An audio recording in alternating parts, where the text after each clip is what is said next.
Excuse me, gentlemen, while I have a humiliating panic attack under the scanner table.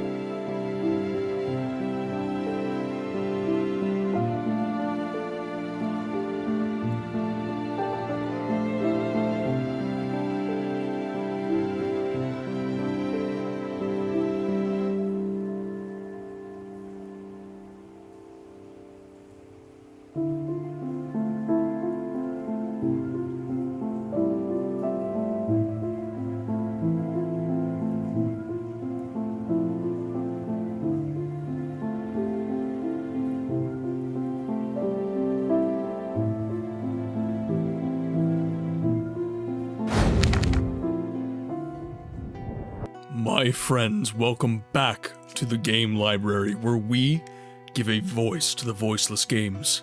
My name is Martin, and as ever, I would just like to start the stream off with a single question. Have you played any good books lately? I know that we're about to. Today, we are continuing our playthrough of The Elder Scrolls Chapter 2, Daggerfall. And I'm actually rather pleased that we are continuing this playthrough because we have finally leveled up, we have finally received our quest from Medora Dareni, and we are back in Shadungeant! And we will be proceeding in the story.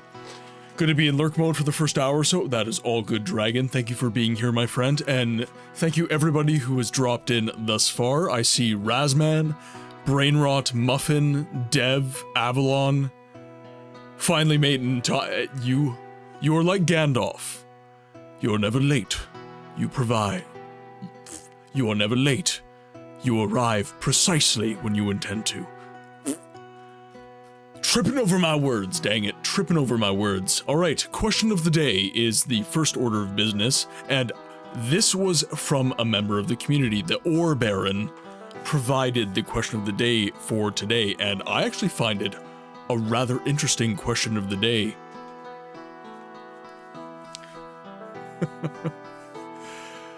Let's see. Too much coffee? Oh. Exact opposite. Cut Siggy's cold turkey again. Ooh, dear. Ooh, dear. Answer, no. Okay, simple enough. So, the question of the day is, as you grow older / more experienced, do you find it harder or easier to relate to characters in games you do / have loved? So my answer is kind of ambivalent. My answer is yes and no. The characteristic angst of a protagonist, the youthful angst that we normally see in characters like Cloud from Final Fantasy VII, for example, I don't find it as easy to relate to the feeling, but I do empathize with it. I kind of have... I come at it from a place of knowing, right? It's very much... It's very much like, I don't feel the way you feel, but I understand the way you feel. That is kind of where I'm at, I guess, in terms of this question. Question of the day, easier, but well, can't say for how I'll feel when I'm... Yeah, that's fair enough. That is fair enough. I find it as... It never changed my... Okay. Heroes are too often written to be impossibly good. Like, where's the flaws? You know what? Muffin, you brought a trope to mind, and this is the pendulum swinging the other way. So, you've got your protagonist who is impossibly good, right?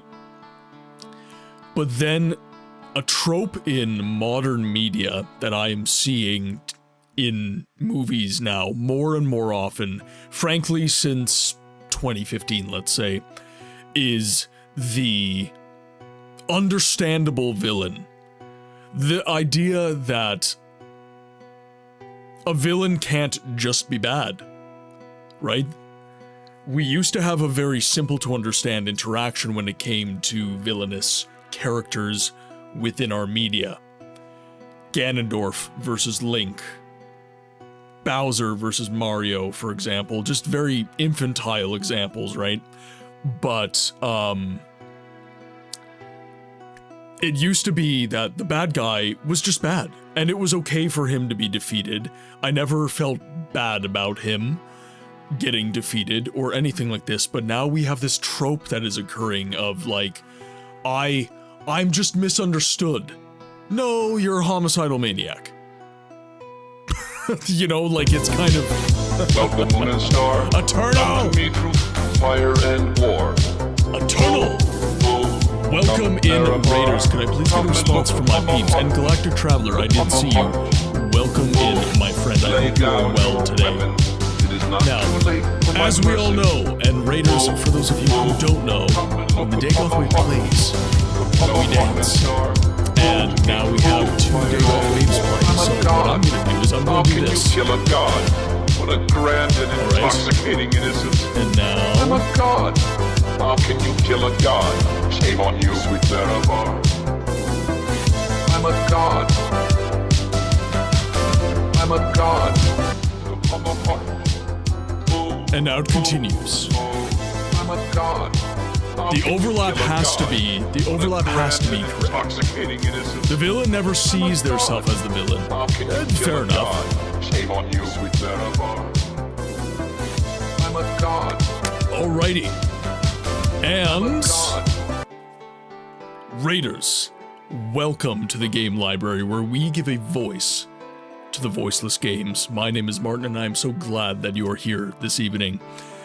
In this community, we are a variety streamer and we focus on story-driven games that are obscured from the mainstream conversation around gaming.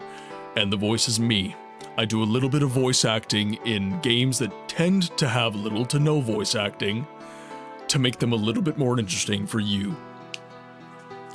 So we were just having a conversation about our question of the day, and perhaps you guys would be interested in answering as well. So our question of the day is, as you grow older and more experienced, do you find it harder or easier to relate to the characters in games you do/have loved? My answer is yes and no. I don't relate necessarily to the youthful angst that protagonists tend to have within games, but I do relate to it. I can empathize from a place of knowing.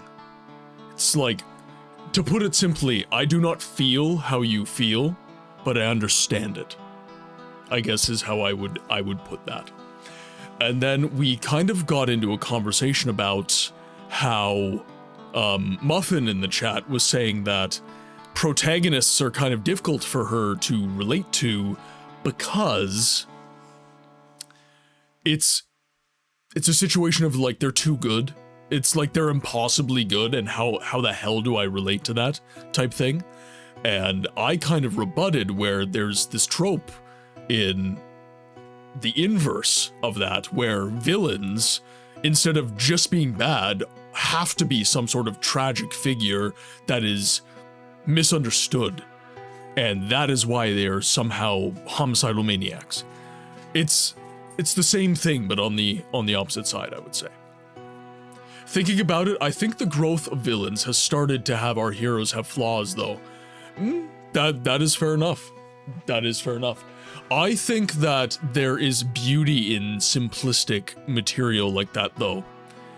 You know, sometimes I don't want to have to think too hard, and I yearn for the older stories where it was Link versus Ganondorf, as it were, right? Bad guy versus good guy. Plain and simple. Nice, concise, done. I don't have to think too deeply, and I can just enjoy the story from that perspective. I do understand where you're coming from, though. But Eternal, I forget the name of the game already, and I need to make sure that you have a shout out, because I don't think I have any mods in the chat right now. So, my friends, if you are not yet following Eternal Arcade, he is one of my best friends in the streaming space. He's a wonderful, wonderful human, an excellent streamer, and a man after my own heart. So if you're not following him already, please give that button a press. Gloomwood, that's the damn name. He-Man and Skeletor, that's another good example. I'm not really a fan of villains who have a tragic backstory, but one of my favorite villains has one. What's one of your favorite villains, Short Bowl?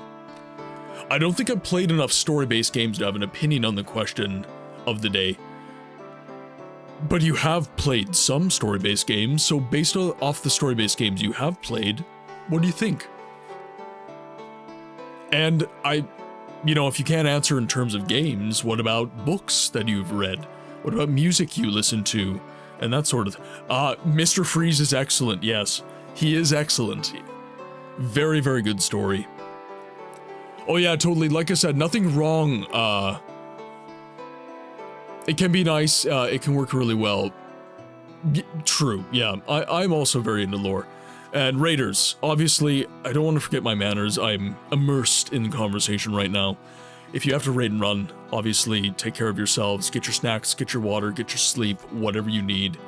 I will be here as an entertainer and a pillar of community, should you need it. But if you have to away, that is totally fine.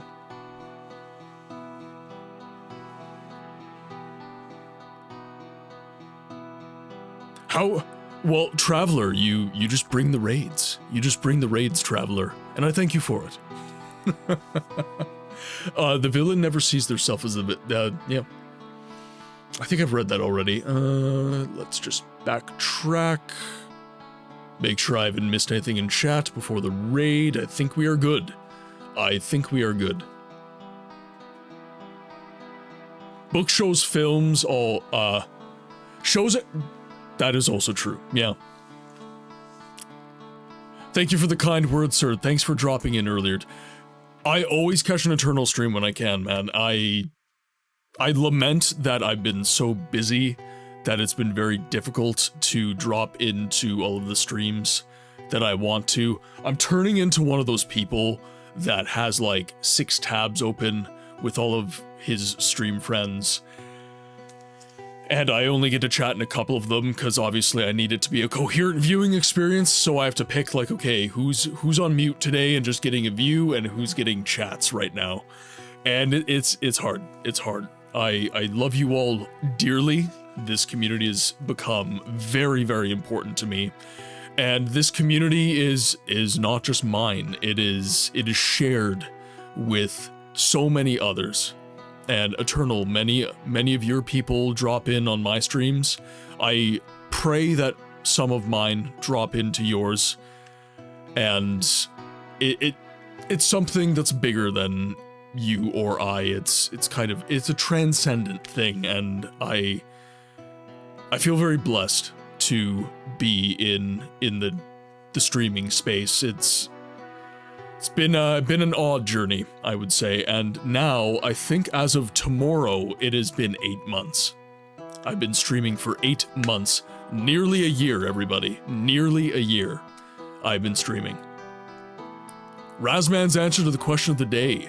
I definitely have a much easier time relating to characters in many games now, due to living through many turmoils. I suppose the lack of localized translations for most games that I played as a youngster, and a lesser understanding of the particularities of a non-native language made it quite difficult to understand what was actually going on in many games. Galactic Traveler, I rarely manage to relate to characters in games, which I think is part of why I like role-playing games where I can feel more personally connected to my characters. Traveler, what is your favorite role-playing game? What is your absolute GOAT role-playing game? An odd and wonderful journey, full of its own highs and lows. Many more highs, though. I would say yes. Yeah. The one thing, and I've mentioned this before in our Conversations Eternal, but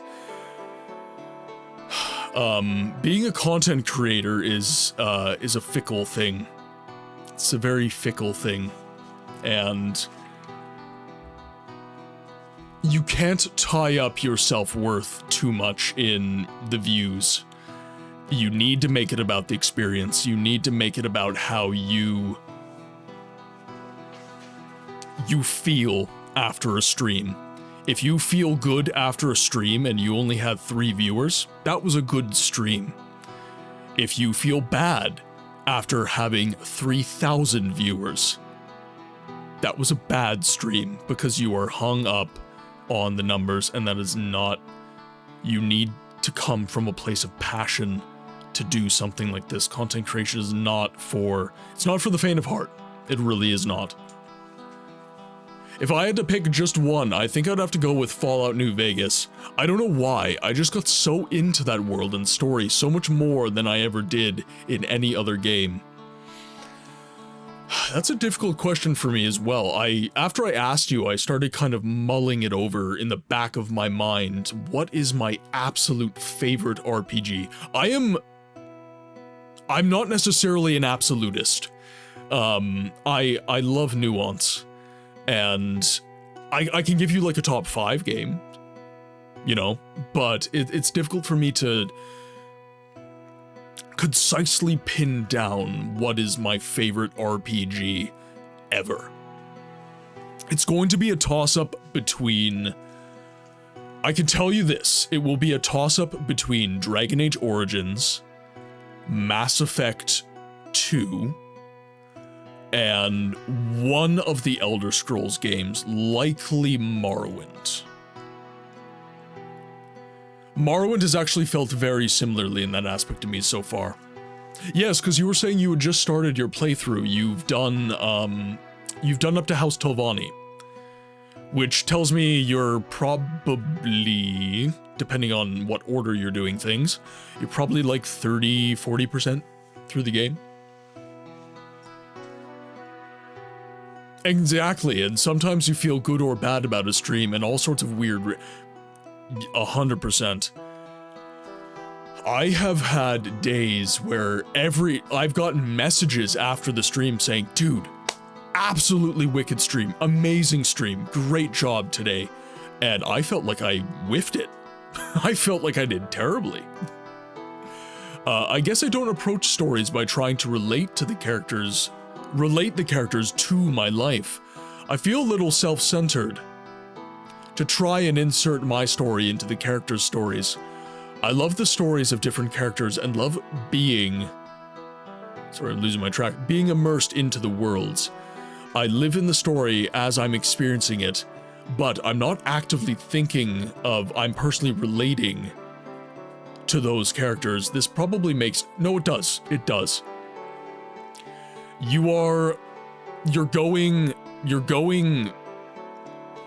You're coming to the story with a different intention. Your intention is, I don't want to impress myself upon this tale. I want this tale to unfold before me. But I will say this, it's kind of difficult to omit relatability. It's kind of difficult to do that, I would say. There are situations where I have emotions. I just, you know, it's, man, this guy went through something very, very similar to what I've gone through. I never really got why people care about how many views they get on stream. It's a self-worth thing. I've done it. I've been there, Short Bowl. I have been very... This is why I don't look at my views pretty much no matter what. Even after the stream, I almost never look at my analytics. Because I know the way my brain works, and I know that I would have a lot of self-worth tied up in that number, so it's better I just don't look at that number. Everybody tells me that I'm doing well, and I believe them. Because I feel good about the experience of streaming to you all. It fundamentally needs to come down to, how do I feel doing this? That's really what it's about for me. Razman, I stopped doing YouTube content on a bit of a test channel due to feeling that the content was lacking a sense of fun. The content had a really short lifespan, but the experience of working on my channel was an interesting experience. Yays, welcome in. I thought I saw you. I thought I saw your name there. How are you doing? I hope you are well. I hope things are great on your side of the world. I hope Squish is doing excellent. And question of the day at the top of chat, if you are so inclined to contribute.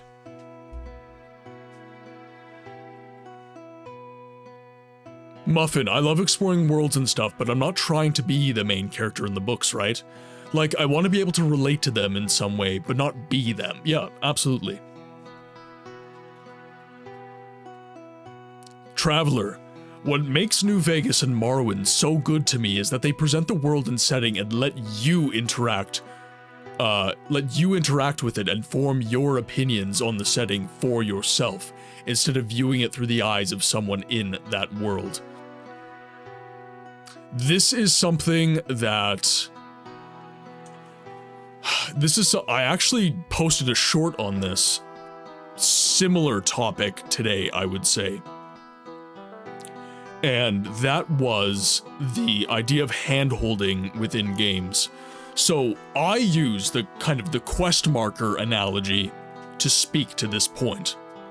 But it's not necessarily only relevant to that. So I don't like hand-holding games. I understand why they exist. I have played them, I do play them, and I do enjoy them. But I prefer a game that lets me interact with it on my own terms. It's why I really like the Elder Scrolls. And in my short, I was basically saying that quests in modern games, especially modern RPGs,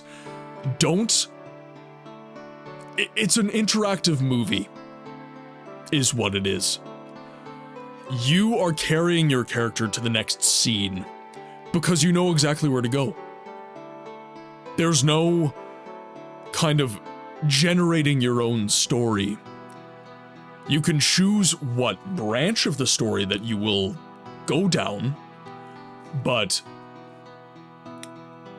it is essentially choosing your path and just playing the interactive movie. And I get it. Oh, well, video games are essentially interactive movies. I understand that. But there's depth to older games akin to Fallout New Vegas and Morrowind, where you get the good of the interactive movie, but you also avoid the bad of, or what I would call bad within an RPG, of being shoehorned into very specific experiences. You get to kind of decide things for yourself. I'm gonna have to go to bed. Have a great stream, Book. See you later, Eternal. Thank you so much for dropping by. Thank you for the raid. And if I have any mods in chat, could I please get another shout out for the Eternal Arcade? I would like to remind my peeps that you need to be following the Eternal Arcade. He is an excellent human being, an excellent streamer, and someone that I am lucky enough to call my friend.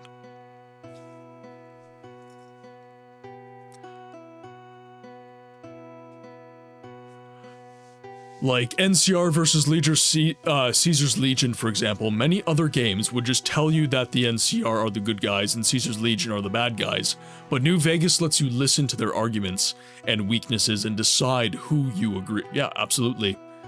Never be sorry for a long message, I do love them. Tim! One of my core memories was being hopelessly lost inside an Oblivion gate for hours the first time I played. Been hooked on Oblivion ever since. I'm looking hard, working on a possible comic. Not an actual comic, a possible comic. Well, welcome in nonetheless, Necro. I hope you are enjoying whatever it is that you are doing. And hopefully we can provide some sort of small entertainment in the background. Yays has answered the question of the day. That's a tough one. I think I have a greater appreciation for video game stories now than I did when I was younger. But by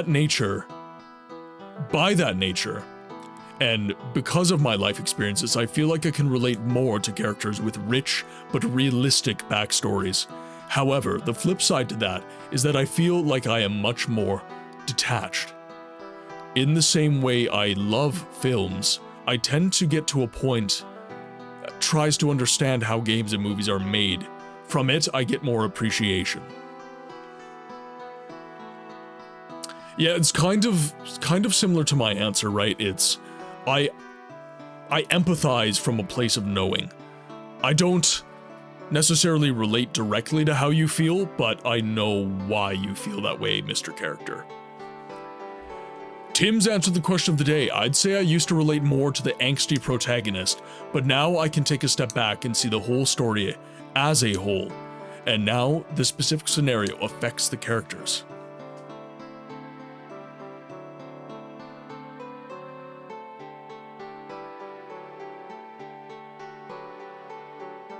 If it's your only bread and butter, I can understand the frustration, but the other part is bluntly, yeah. Alright, now with that said, question of the day is out of the way. I'm gonna leave you guys with a thought as we dive in to the world of Daggerfall. Okay, so, October is fast approaching. It is spooky season, and I must do spooky things.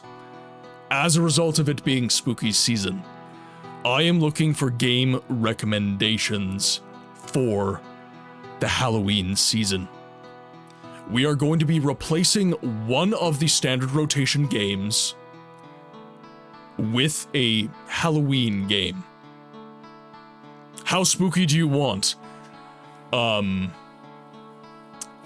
don't want to be crying. I don't want it to get ugly. I guess I would say.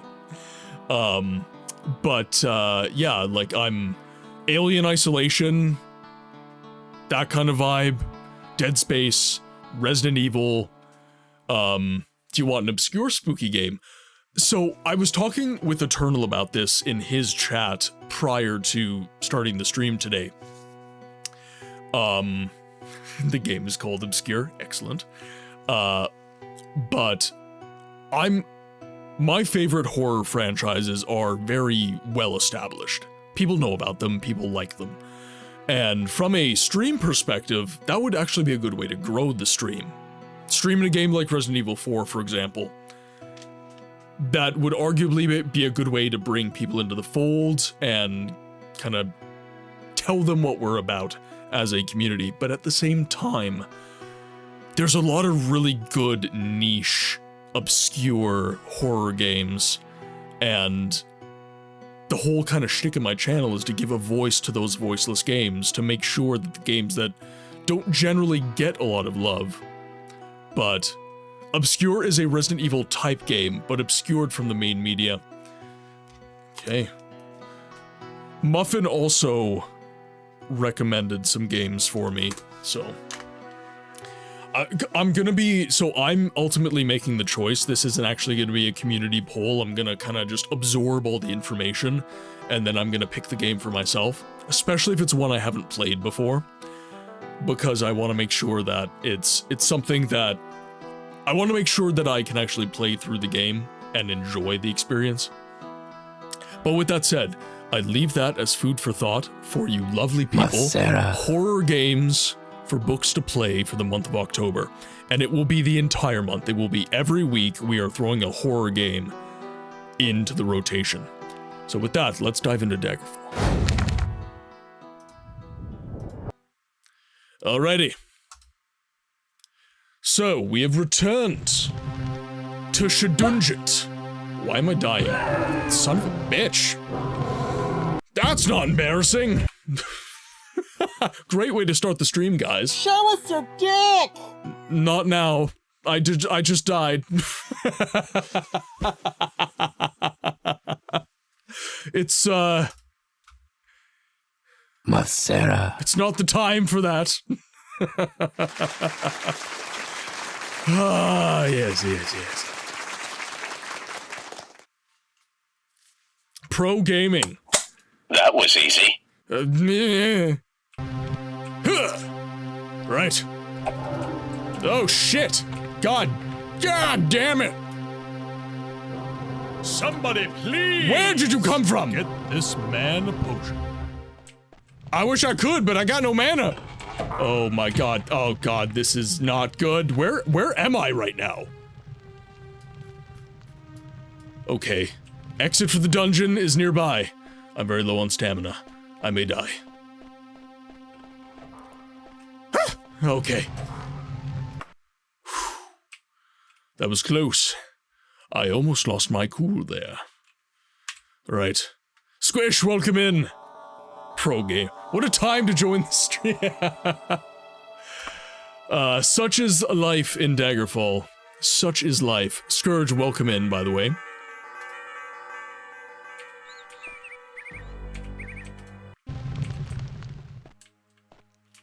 Alright, let's do this. I have my jazz hands back.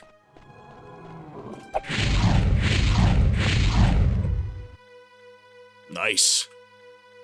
And like, doesn't cost any mana, which is good. Oh, I feel like there's gonna be a lot of these Atronachs here. This is not gonna be a good time. Oh shit, oh shit, oh shit. Oh god, I'm pressing buttons. Ooh, Story of Lysarius. Chat, do not judge me too harshly. Your boy Books is doing his best. Okay, now let's save our game where there is not a giant fire beast standing directly behind it. Yes, I'm looking at you, sir. That was very rude. You made me look like a fool in front of chat, and I don't appreciate it. Oh god, we're back.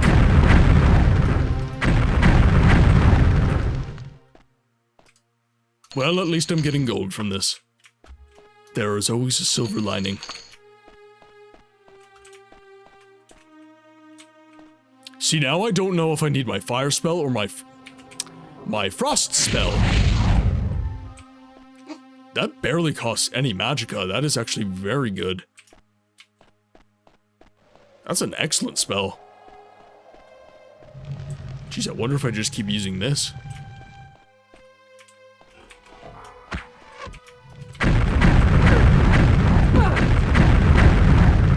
Okay, now where's my Healy spell? There it is.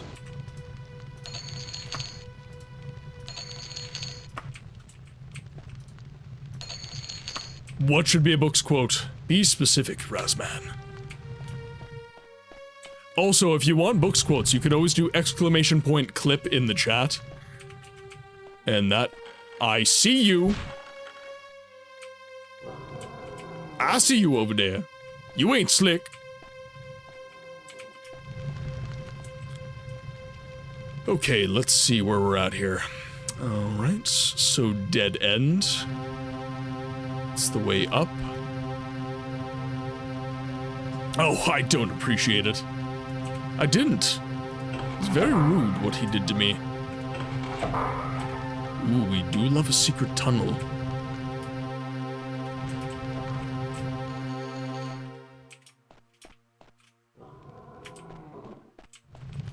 I do love a secret tunnel. Now, let's see where this leads.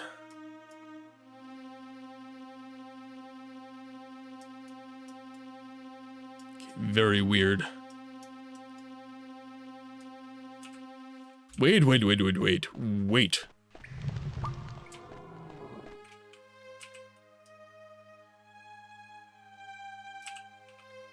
Un moment, chat. Wow, okay.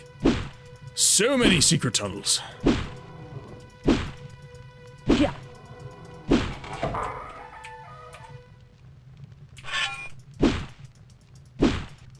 Just gotta have my trigger finger ready. Hopefully nothing comes out of the door.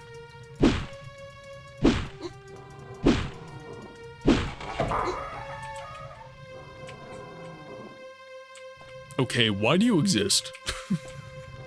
Procedural generation for the win. Okay, so we have... So this is the room that we're trying to get into. So everything that we do is kind of going to inform based off of this kind of information with the map. My good sir books, sorry to say, but I must say goodnight, and I hope everyone has a great rest of the day. Short Bowl, thank you so much for tuning in. I really do appreciate it. Have yourself a lovely sleep. Chat, could I please get some Quinzies? Any other sleepy emotes, any other hype emotes, feel-good emotes of any kind for our good friend, Short Bowl. I hope you have been well, and we will see you on the next one.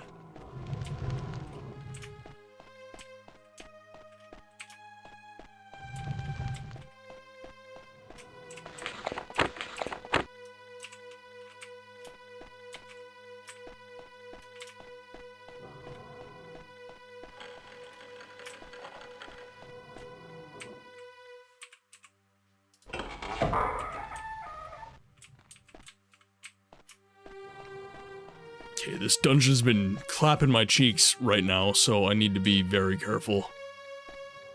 If I go quiet, it's because I'm trying not to die! God damn it! Same shit, different day! Ooh, I got a 2-for-1.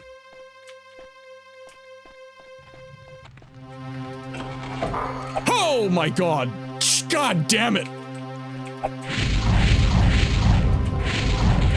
Wait, am I getting regen from this too? Ooh, the spell absorption is goodly.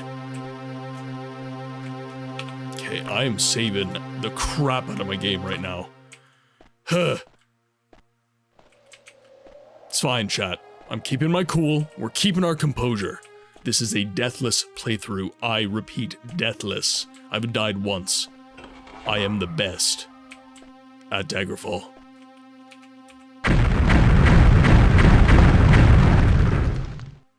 You see? Skilled gameplay.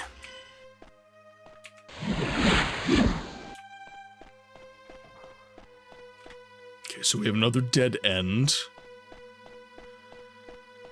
So we're gonna need some switches.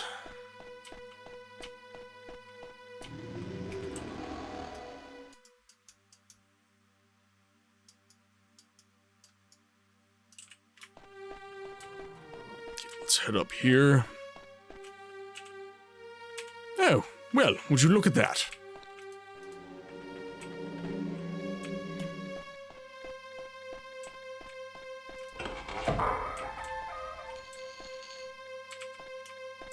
Okay.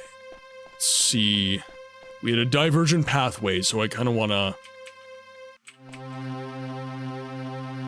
2 switches.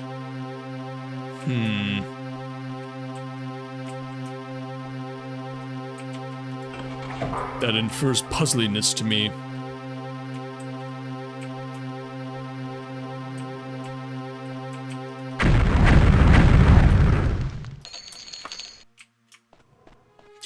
Slowly getting the hang of it.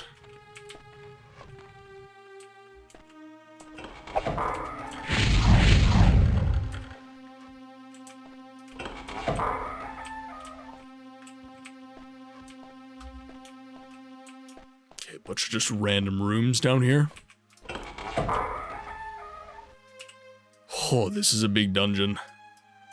I forgot how big this was. So, for those of you who don't know, in Daggerfall, this dungeon, which is called Shedungeons, is the retreat of King Lysandris' mother. I forget her name off the top of my head.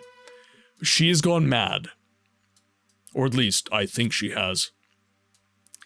And this is one of the bigger dungeons that I have experienced in the game thus far. And I have it set for small dungeons right now. Because otherwise, I don't think we'd be getting through many dungeons.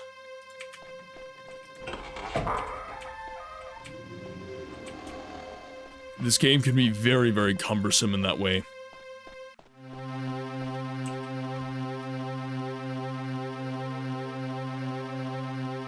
Okay, so this ties us back in to that path right there. All right.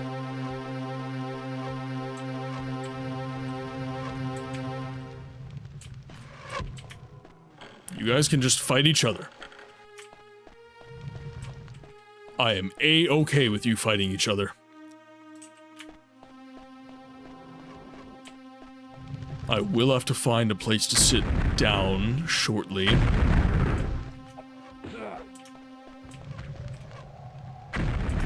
Okay, so the bridge was up there.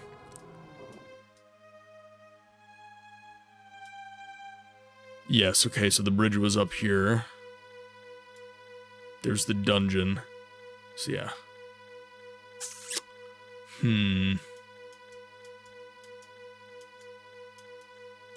I haven't explored this way yet. Her throne room is going to be right around here, so I actually think...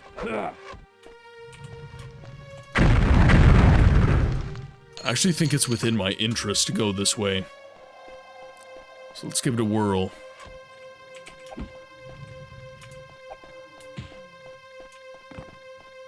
I see you over there.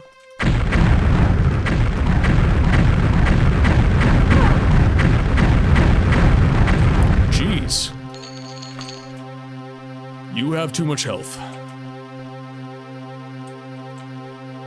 Alright. Frost magic it is.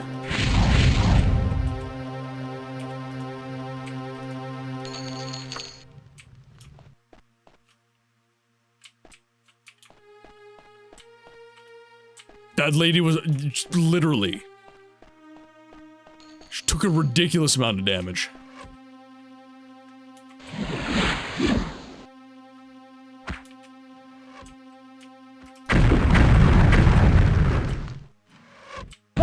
Oh, gotta get the jukes in. It's the one disadvantage to levitate. So slow.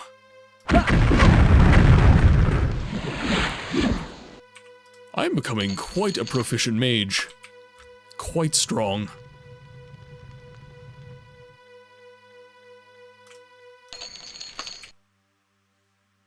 Okay, let's save my game. Let's learn from the lessons of our past books. Let us not make the same mistake twice. No, I think I looted. No, I didn't.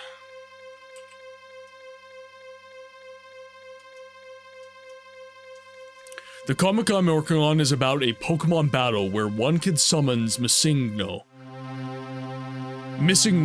sorry. Not understanding the eldritch horror it really is.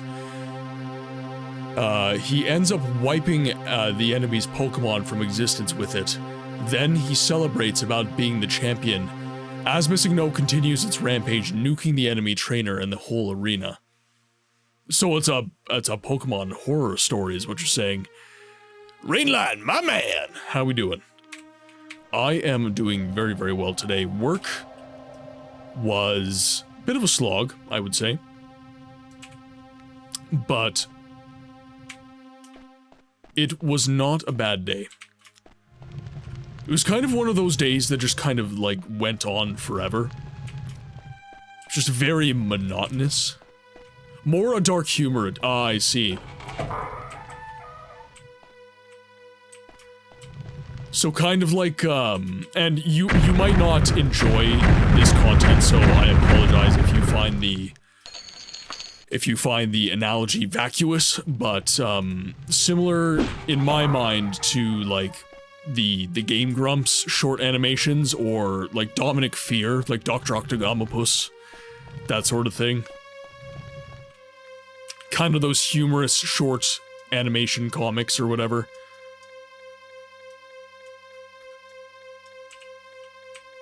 You forgot about... How do you forget about Game Grumps? And if there's any controversy related to the Game Grumps, please keep it to yourself. I want to be just an ignorant baby boy about some things. And I don't want Aaron Hansen to be some sort of monster. Please don't let him be that. Is this how you honor the 6th house Neil, and the tribe welcome unborn? Hope you are having a good day. And I am not living completely under a rock. I do know that John Tron had some stuff go down, but as far as Danny and Aaron go, as far as I know, they're okay. Did you know him as Ego Raptor during the Newgrounds? I did, yes. Good old Ego Raptor.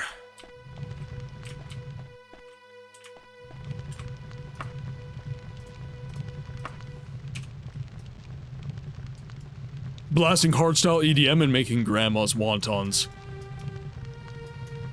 As in, like, a recipe, or you're actually making grandma wontons?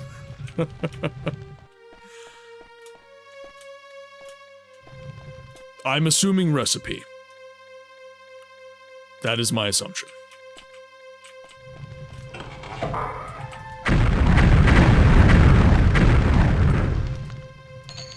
I am definitely gonna need to rest soon.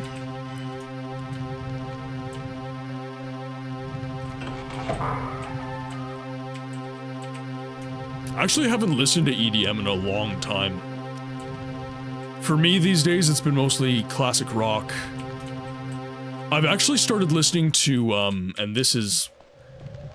I don't know, maybe some of you will think this is fitting for good old books, but, I've started listening to very ambient music. Think like Gregorian chants, that sort of thing. Been listening to a lot of music like that.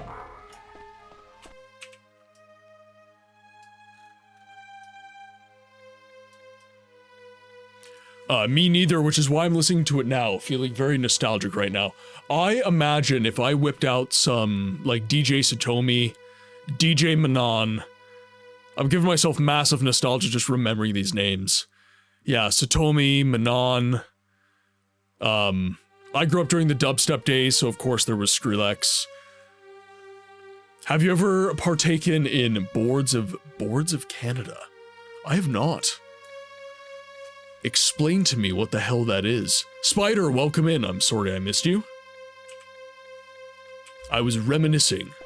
I was just typing this. I might have experienced it, but I don't remember it from its name. So if, they make some great ambient music, would recommend. Ah. Writing it down.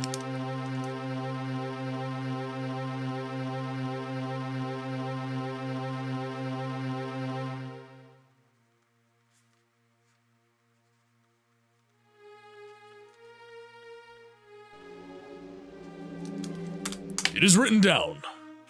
Showtech noise controllers. Oh my. Eisenfunk. Good old Eisenfunk. Let's play Pong. Oh my god, that song. Yeah, massive, massive nostalgia flowing through my veins right now.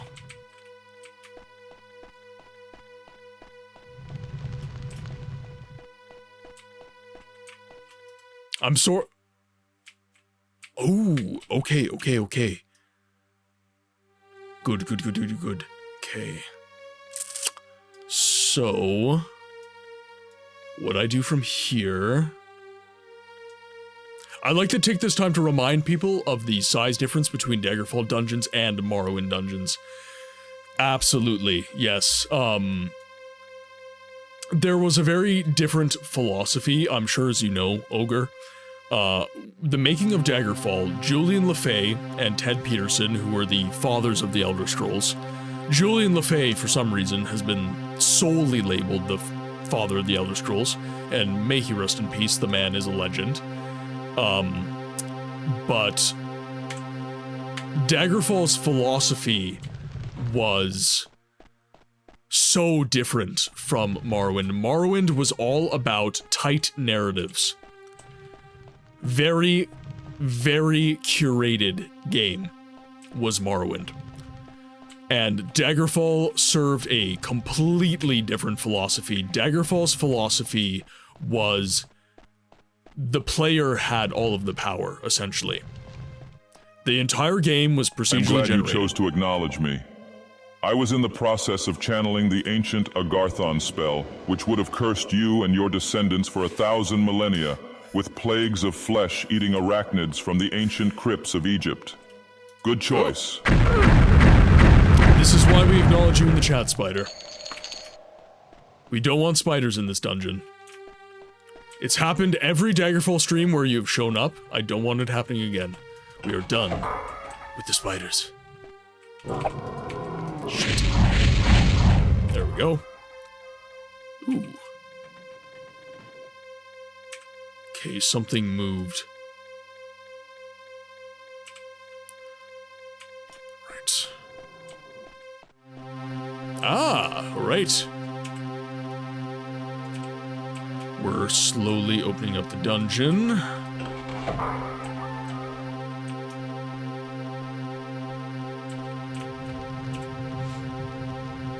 Okay, it's come together.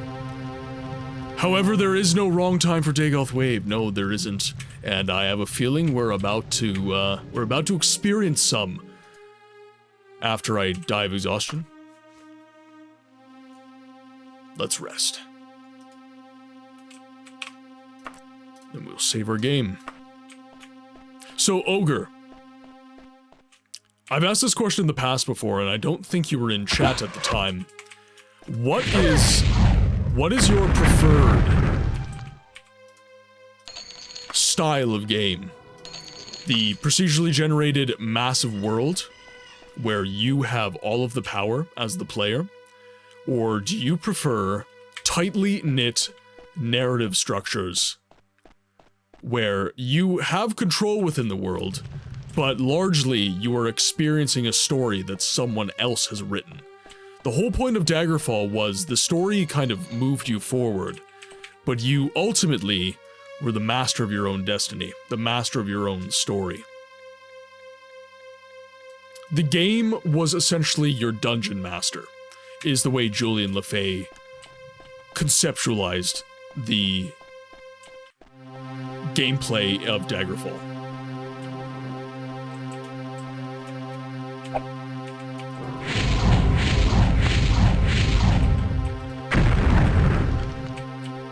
I reckoned you would, which is why I asked. I know you are a massive RPG lover after my own heart, so I'm always curious.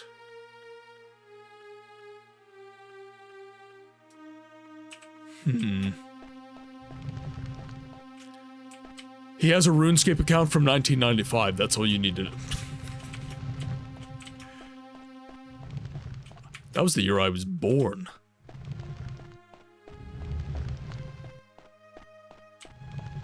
I was more than a glimmer in my dad's eye in 1995, but at the same time I didn't yet exist. Not until August of that year.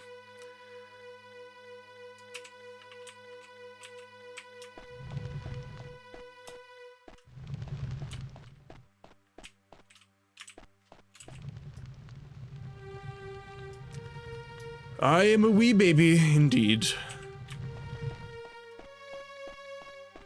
Although I'm not at the point now where I'm that young. I've now hit the big 3-0. I'm at that weird in-between old and young. I am stuck in the in-between. Well, I could, if I found a time machine later in my life, I went back in time, I made myself a RuneScape account, and then gave myself the credentials to that account at some point. It's a very complex time travel story. But that's the only way I would imagine that I would have a RuneScape account from 1995.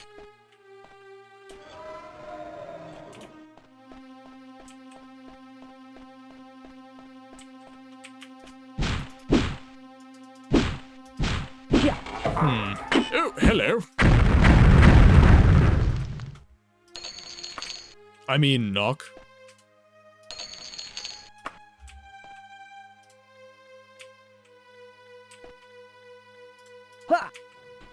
Oh. Fascinating.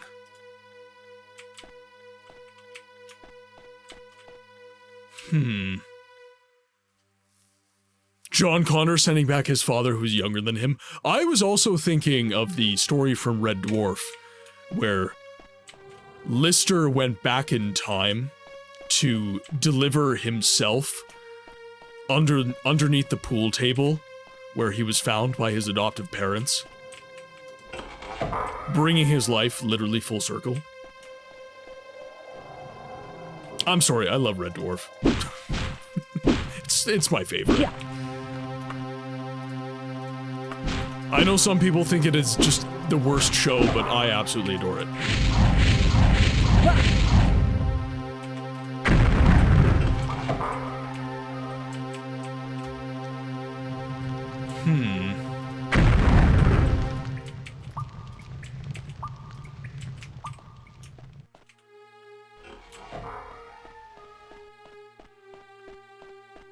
I wonder what is all this doing? Interesting, okay.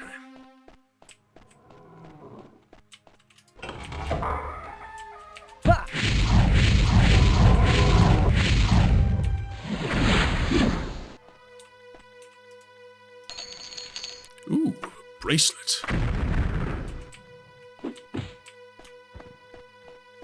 The priority is strong world building, lore, atmosphere. Secondary is the story plot. Third is the importance or unimportance, development, underdevelopment of the player character. When the player character is blank, theater of mind suffices.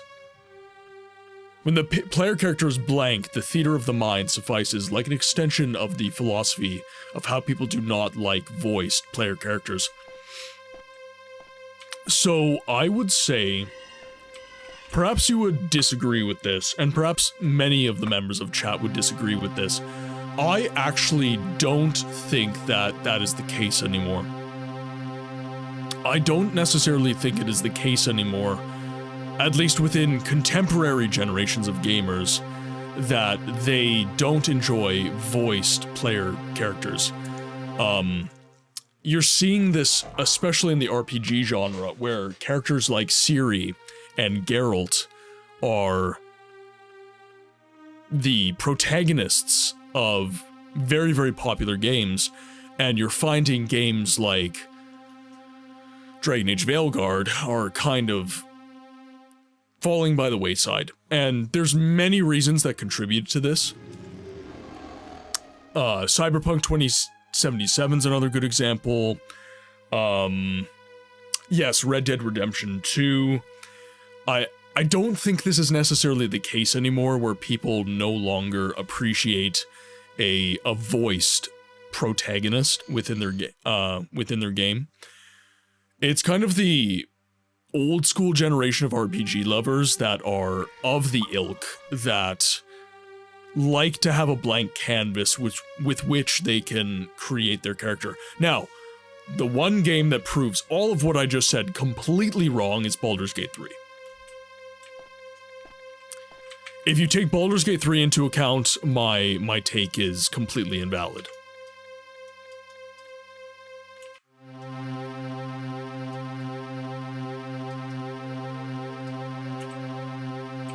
So I feel like we have to... See, it's so odd that you guys get ads before it's even telling me there's ads. Here, one moment, guys.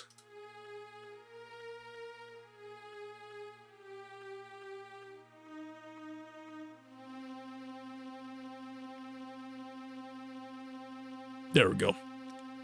Sorry, streamer bot was being silly again.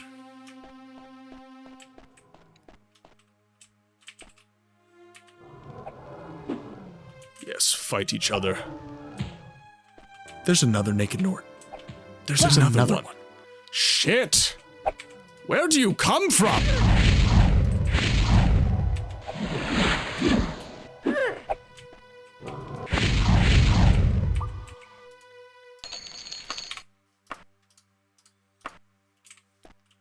Keep that game saved.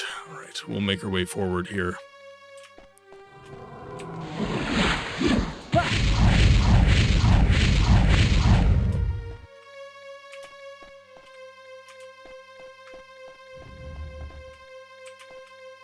There's another one, told you. There's always naked Nords, Avalon, always. No one can stop the Nords in their nudity.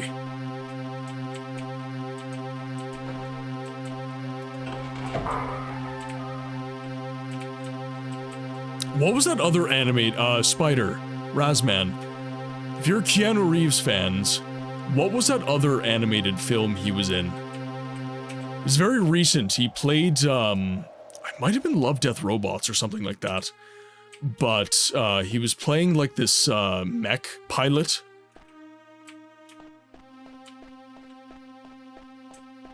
And it was very, very good motion, like, it was very good face capture. It was his likeness precisely, but digital.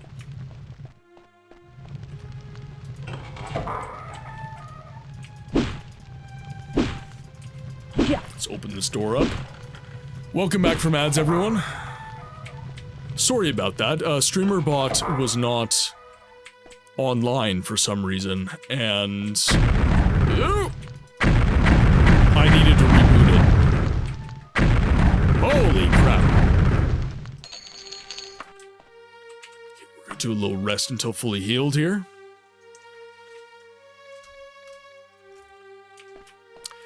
So as I was saying, Ogre, before you got banished to Ads Land, what proved everything I just said wrong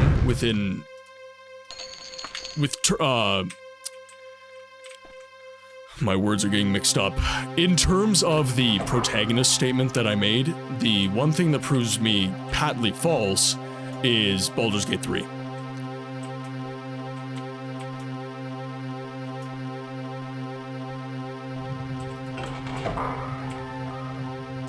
Secret Level is the name of the show.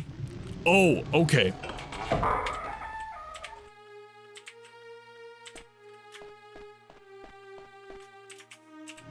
Where am I?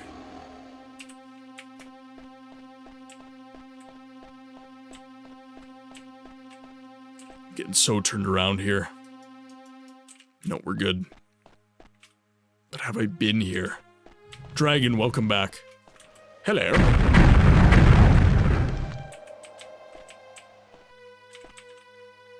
Saw an enemy clip through the wall. Your point stands about some new RPGs having more developed player characters, yeah. And I think that's an interesting trend within games. The kind of...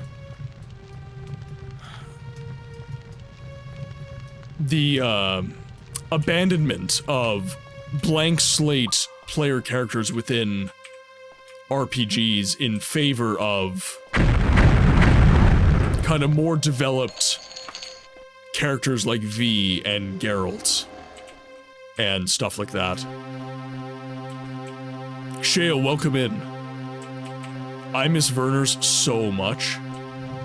I am not sure what that is in reference to. I apologize for my ignorance.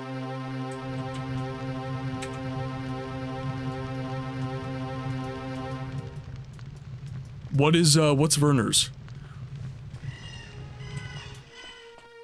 Oh, you were responding to Dragon, pardon me. I awoke shit. It's a ginger, I see, it's a ginger pop.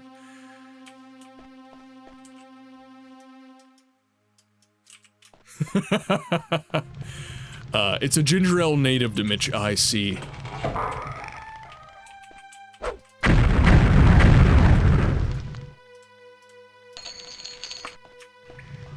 Gonna be able to carry much more gold soon. Yeah. Yeah. What is with this community, the Elder Scrolls, and Michigan?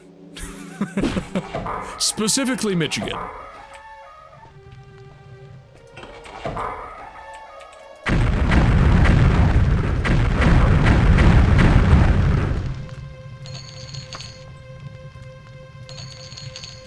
Not to launch into a whole convo, but I prefer a more minimalistic gameplay. That's probably because I play tabletop games.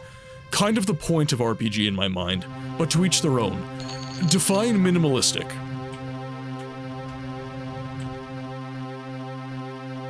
Like, are you saying that that is kind of, it favors the idea of not having, like, a fleshed out player character to begin with, or more room for imagination, I see. Oh god, the Yankees are congregating. Oh god.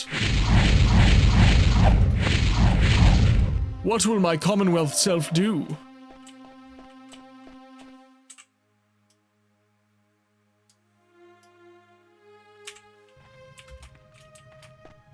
The stuff heals 10d6. I feel like I need to experience this.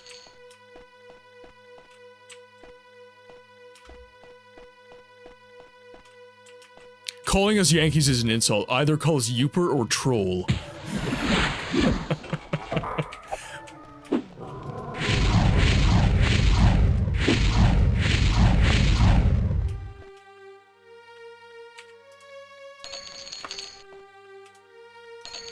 I'm getting deep lore about you all right now.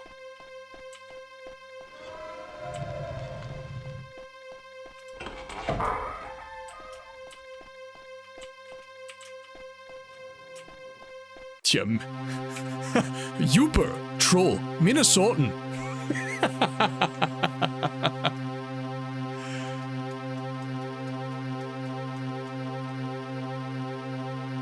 Pronounce the following word books Mackinac. Mackinac. I hope I didn't. Failure. Alright? English, I speak it. I speak the King's. Mackinac. Okay. Okay. That word ended with a C. That word ended with a C. M-A-C-K-I-N-A-C.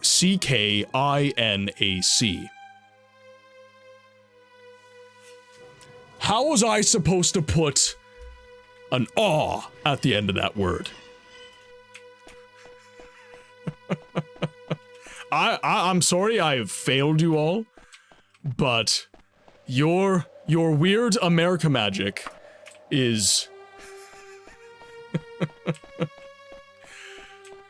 God, I love making,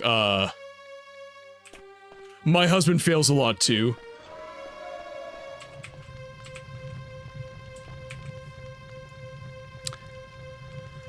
Well, I feel like this is the end of the dungeon, first of all.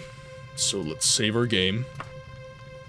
I'm disappointed in your lack of Michigan knowledge.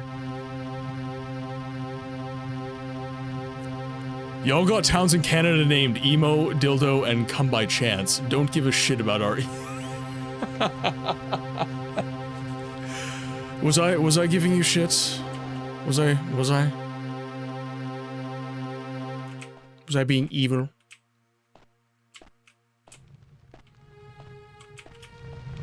Here she is. Oh! What the fuck? Okay, who else wants some? This dungeon has been so stupid. You guys have been attacking me from the shadows this entire time. You get a fireball to the face. Right now. No mercy. Fireball to the face. I'm sorry.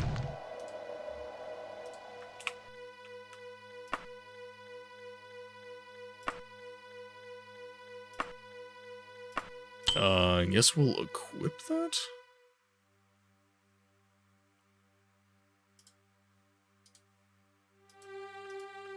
Remove. Okay. We'll take that. Save our game. I think we're good.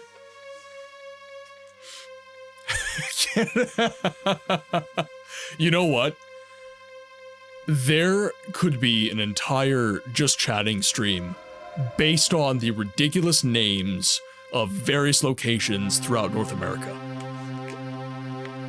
This is not unique to Canada. All over North America, this is a trend. We either steal the name completely from Europe, or we make shit up.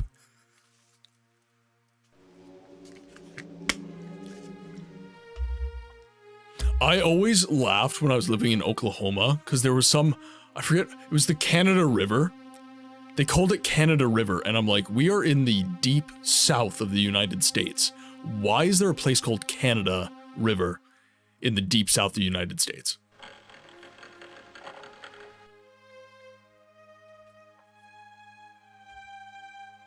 It probably does. Oh god, they're forming an army against me.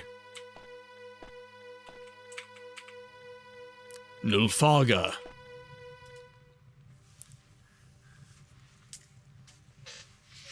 Okay, so she's mad.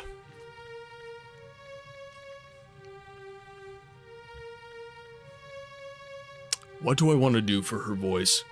I didn't like her voice last time I did it.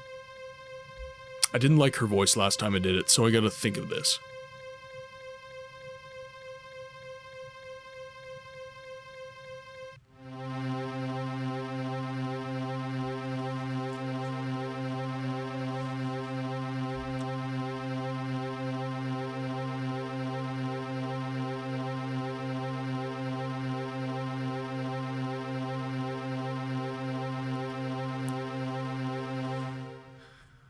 We are only like dead walls or vaulted graves that ruined yield no echo. Oh, this gloomy world, and what a shadow or deep pit of darkness doth womanish and fearful mankind live. How came Lysandus by his death? In amidst, I know not how. Oblivion not come yet? I'll it nearer by a perspective, or make a glass that shall set all the world on fire upon an instant. I cannot sleep, my pillow is stuffed with a litter of porcupines. Alright. So she's mad as a hatter. I will not...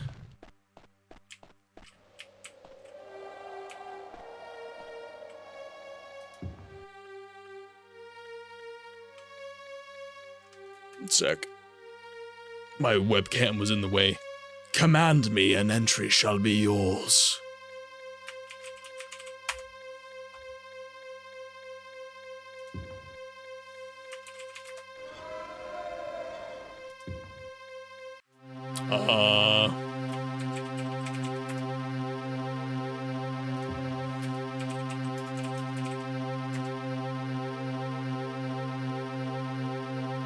Nope. Move moving swiftly on.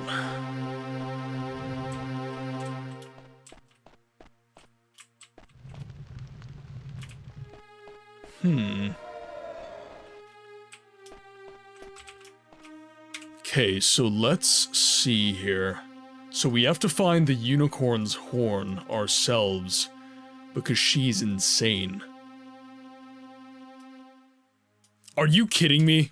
No, I'm calling bullshit. No way. No way is that the command. There is no way.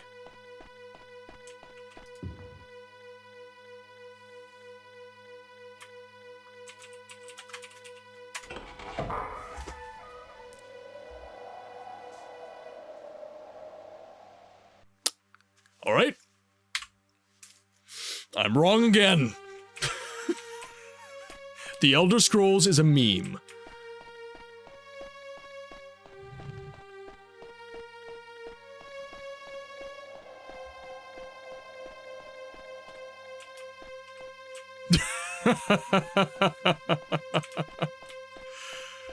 My grandfather was 100% Flemish and didn't...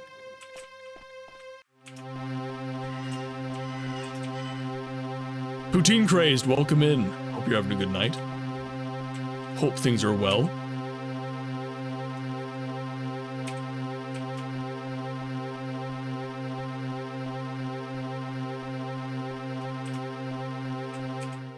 Okay, so we do have some areas that we have yet to explore.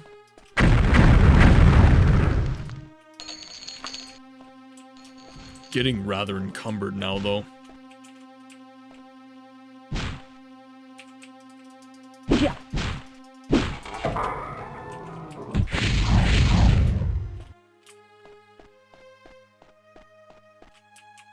Jeez. Good. I'm almost dead. Need to pop a heal. Of course, there's more of you. In the first time you meet Nalfaga, during the midst of her babbling, she says, "Shut up, Mindor."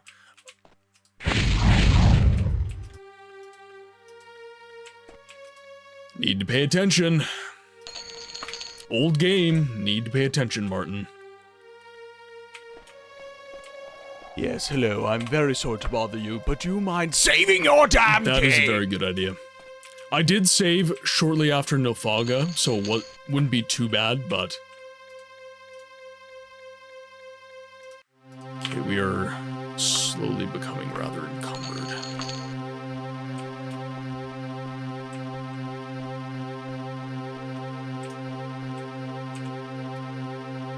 Okay, so dead end there.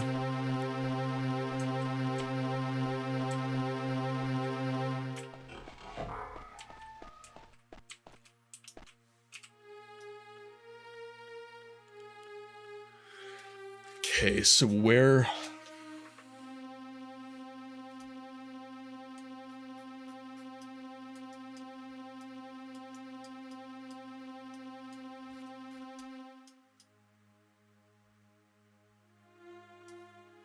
What % of time when the save sound effect plays do you think Books is speaking live?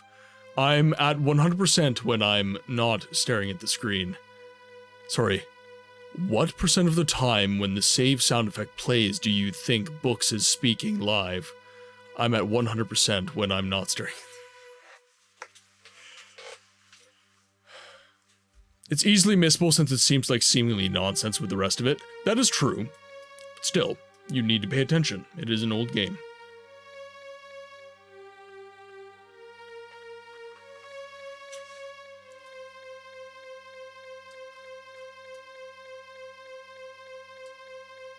Okay, there's a route right here.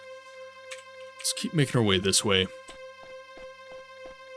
B-Tech, welcome in. Hope you're having a good night. Hope the day has been treating you well.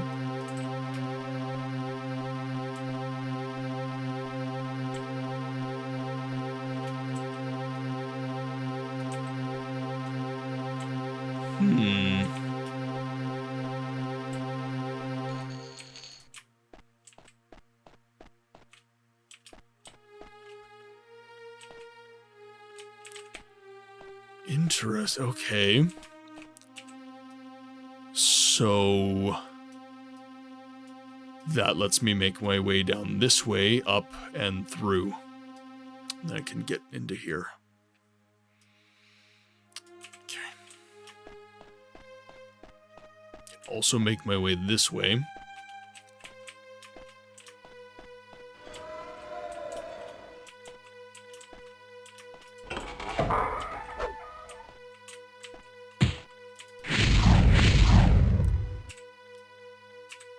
So empty room, yes.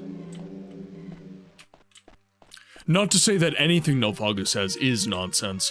So I'm getting a sense that when Nilfgaard speaks, it seems to be nonsense. It seems to be psychopathy, but she's actually telling you something. So her last statement, for example, talking about how did my son, King Lysandus, come to his death?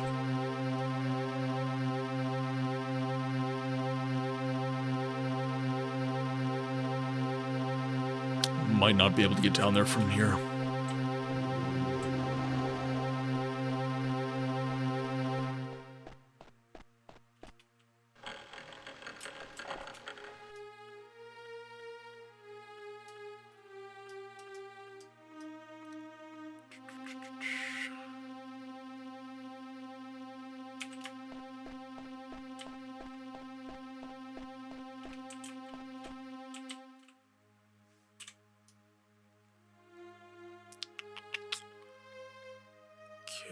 Could make my way down this way, and that would take me... I wanna pursue this, because if I don't, I'm gonna forget about it. And then I'm gonna be at the complete opposite side of the dungeon, and it's gonna be really inconvenient. So I'm making my way...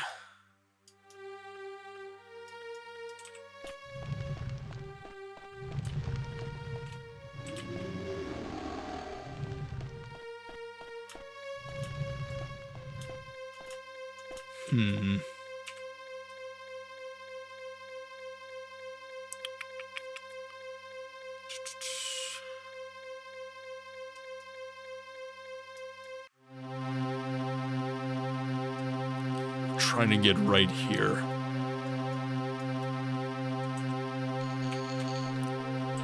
So let's get up here.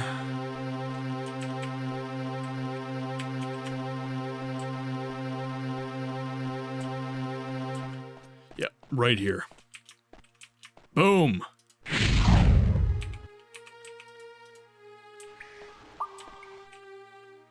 Okay, so this is simply an exit. Interesting. Okay, well, at least I haven't mapped out now. Where to go next? Where to go next?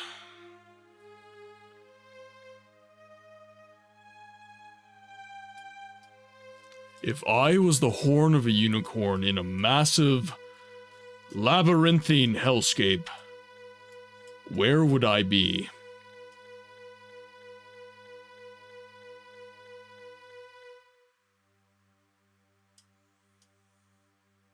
So I'm over here.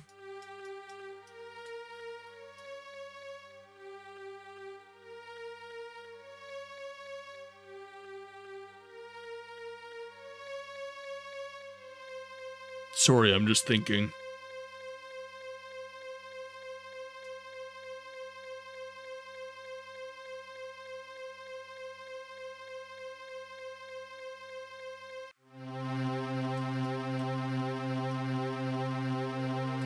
Right here.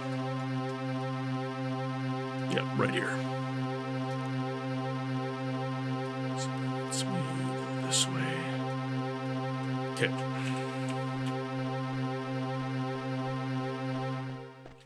Actually, do I have a place to rest? That would be my next question. Not nearby. So let's pop the fatigue heal.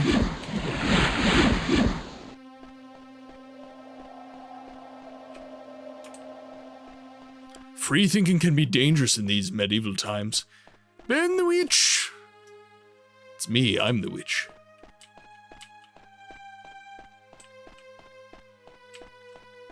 Sarvaris, we hear you have been associating with a witch by the name of Nulfalga. She is known to be unstable.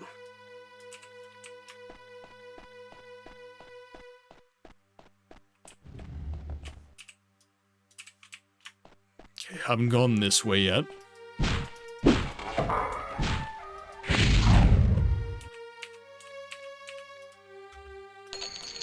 I have a question for you, Book. Something I think we share an opinion on. Sure, shoot. As long as your questions are in good taste, I'm more than happy to answer anything, honestly. And that wasn't so much directed at you, Spider, that's just anyone lurking who doesn't really know the rules of the chat yet.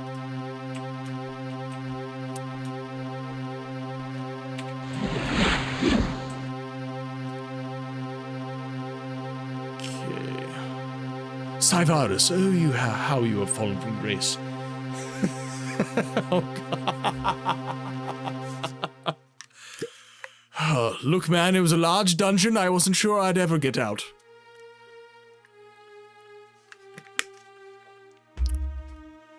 She threw herself upon me.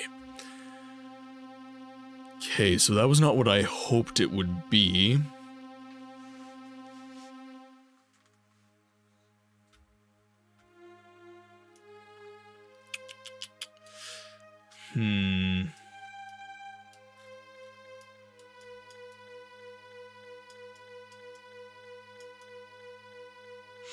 So for those of you unfamiliar with Daggerfall, what I'm looking for right now is stuff like this. Kind of open-ended hallways that permit me to get zeroed in on open-ended halls.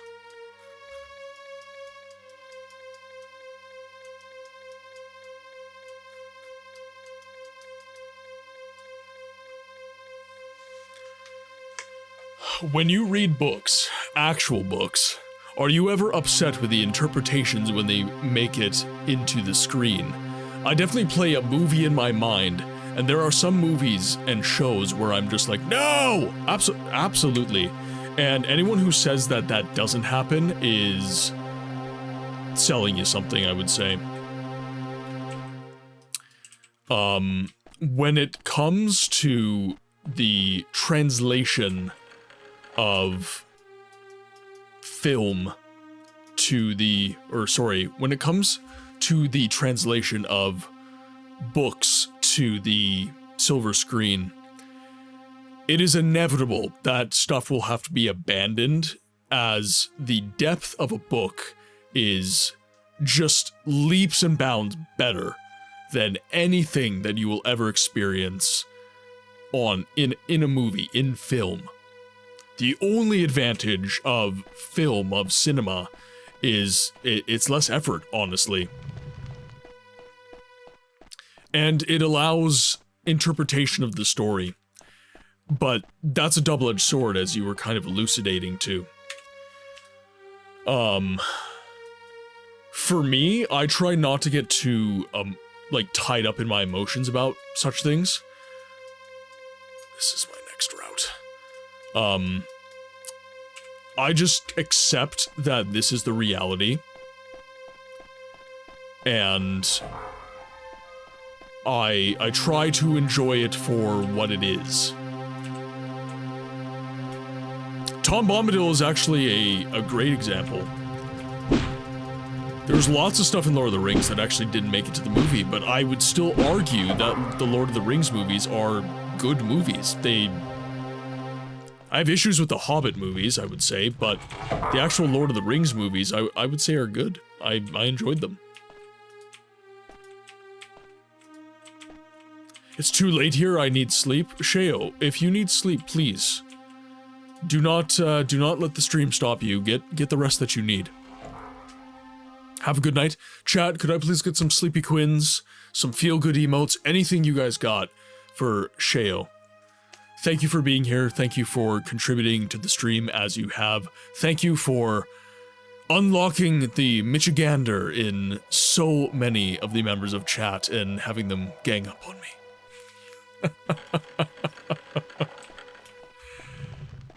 But in all seriousness, I do love learning about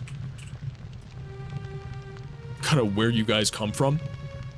I think it's very, very neat that I get to have such an international community. And I know you kind of, Americans often scoff at that, being like, well, meh, I'm American, it's not very international, but it is.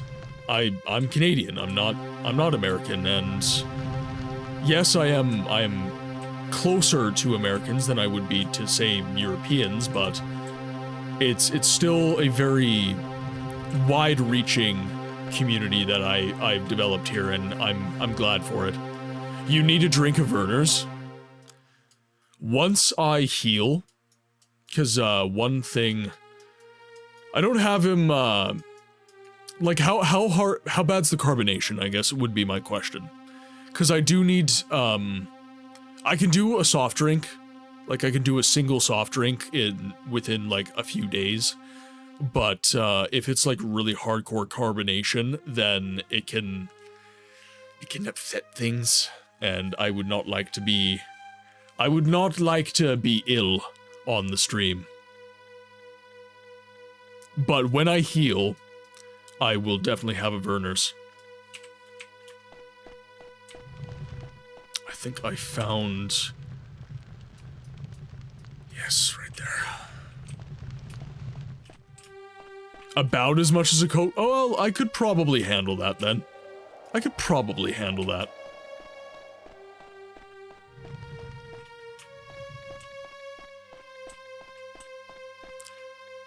Werner's cures every sickness known to man. The placebo is insane. Well, you've broken the immersion, dragon, and now it might not work on me. Or is that how strong the placebo is?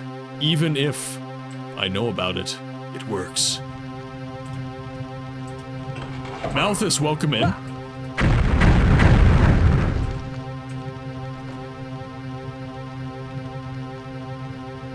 Taking a... Wait, when did he take a... I have the OG and it's a limited cream and ginger mix. Ooh. I think the worst adaptation I've seen is the Netflix Witcher adaptation, and that is simply because the people behind the show hated the source material completely. The audacity and completely of this changed bitch. Changed Geralt. York, welcome in. So, okay. This is, this can be a bit of a touchy subject, so I will measure my words a little bit. I'm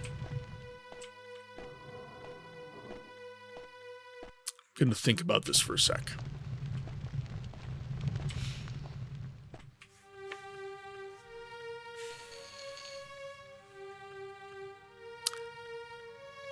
I genuinely do not know how many of these writing teams get access to the stories that they have been given access to. I think that many writing teams that are working on shows like The Witcher for Netflix, another great example is the writing team for The Acolyte for Star Wars, actively disdain the source material. They actively wish to shed the mantle of the source material and use it as a platform to tell their own story. When you are given license to create a film adaptation for an established story, you have a responsibility to tell that story as accurately as you possibly can. I am quite tired of the fact that the showrunners continue to hire writing teams that just don't give a rat's about the shows they're making. They just want a show to make. And they say, okay, well, this is a Game of Thrones series, this is a Lord of the Rings series, this is a Star Wars series. I am going to completely throw away the source material, and I'm just going to say whatever I want to say with my writing. And then they wonder why the fan base thinks their stories are crap. And they get mad at the fan base for telling them, as the writing team, that their stories are crap. I'm sorry, you don't get to have your cake and eat it too. You don't. You need to acknowledge that you have not served the source material, and the fan base is giving you your just desserts. They mostly followed the books more or less in the first season when it comes to the Witcher Netflix series, and then after that it went completely downhill and went against what would happen with certain characters. Yeah, because they stopped listening to Henry Cavill, who was probably the one person in that production who was actually fighting against them in their incorrect writing. Oh, Dev, you've triggered me. That show.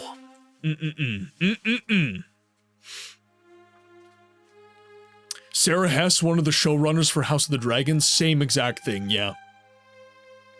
Yeah. I have been, we were talking about, during the Morrowind stream last night, we were talking about what shows we enjoyed. Kind of niche shows that we enjoyed. So, like I mentioned, you know, Stargate SG-1, Stargate Atlantis, Battlestar Galactica, Legend of the Seeker, Merlin. All these shows kind of came up during yesterday's stream. And those are shows that you can tell that there's a passion there for the story. Consumers of media are very astute people. You know, we act like... These writers act like there is this just idiotic mass of people that are just going to take whatever they are fed. They just want media and they just want to take it in and blah, blah, blah. That's not correct. We are very astute. We can smell bullshit a mile away, and we know when you don't care about the source material. We can tell, especially if we are fans of the franchise. And yeah, I parrot many of your opinions. Star Wars, I'm kind of done. And even like Legends canon stuff, I'm so just tired of Star Wars at this point that I can't. Even when it's Legends stuff. I am very, very lamentatious. I think that Tolkien would be rolling in his grave about what they have done with the Rings of Power. That show was honestly offensive to me. Like, that was one show where I was just... You haven't read a single piece of the lore. This is all just patently terrible. Like, it's just bad. I'm just very, I've decided as a consumer of media that I'm going to be very, very picky with what I consume going forward. And I now live in my little bubble of, you know, 1900s all the way to like 2010 media. Like, all that stuff I enjoy. And there were bad movies and stuff back then too. I'm not saying there wasn't, but I think, you know, the bad back in the day was deliberate. Ooh, sorry, I wasn't able to turn the mic off. Whew, pardon me for my sneeze. But,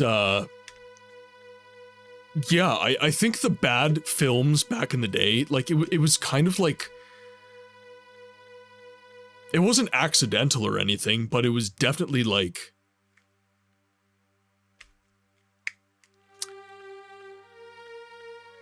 I don't know, like, you could at least appreciate it for being, like, campy kind of thing, and nowadays, it's just bad. Like, it's not even, there's nothing redeeming about the Rings of Power. There's nothing redeeming about Star Wars, The Rise of Skywalker. There's no redeeming qualities to these pieces of media. Like, at least when I watch, what's a really campy movie? It's not necessarily a bad movie, but, The Demolition Man. It knew exactly what it was. It knew precisely what it was. It wasn't trying to be some sort of insane, you know, narrative journey. It was just a really campy action movie. And we could appreciate it for that. I think it's a big reason people like the John Wick movies too, because there's just a lot of, like, just unapologetic action in those films. More or less, Dev, more or less. Even Christopher Tolkien, J.R.R. son who continued his legacy, he would be especially angry. I think was it Christopher Tolkien who was upset about Peter Jackson's Point Break? I am an FBI agent! Fuck. Oh, man. So good. Fucking Patrick Swayze and Keanu Reeves. It was Patrick Swayze, right? I'm remembering that correctly.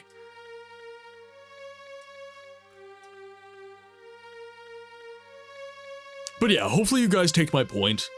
I don't want this to be kind of, blind shitting on modern media. There's lots of good stuff that's coming out. There's a lot of good media that is coming out even to this day. Video games, books, there is good out there. It's just, it is now up to us as the consumers to be discerning, to seek out the good, as opposed to just passively sitting and waiting for a commercial to come on and then watching it, right? I would say one of, and this actually came completely under my radar.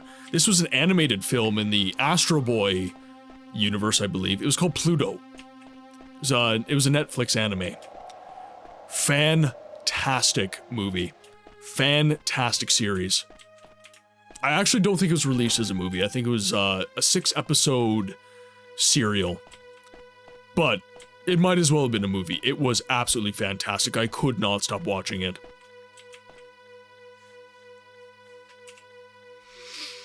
Now, where is...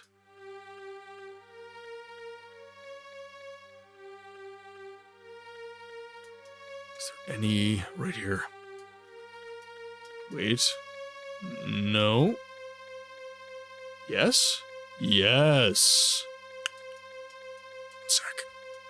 Just gotta check something.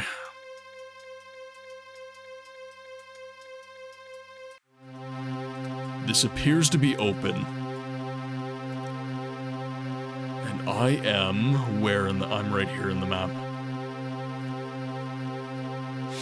I'm back. What did I miss? So, Traveler, we were talking about the lack of respect of modern writers for source material. Some of the examples that were being used were Netflix's The Witcher and Star Wars' The Acolyte.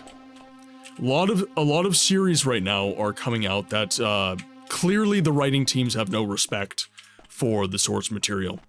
And we were just having a little conversation about that. That was the main thing you missed. And me getting lost in Daggerfall, which is par for the course. That's just how she goes in the world of Daggerfall.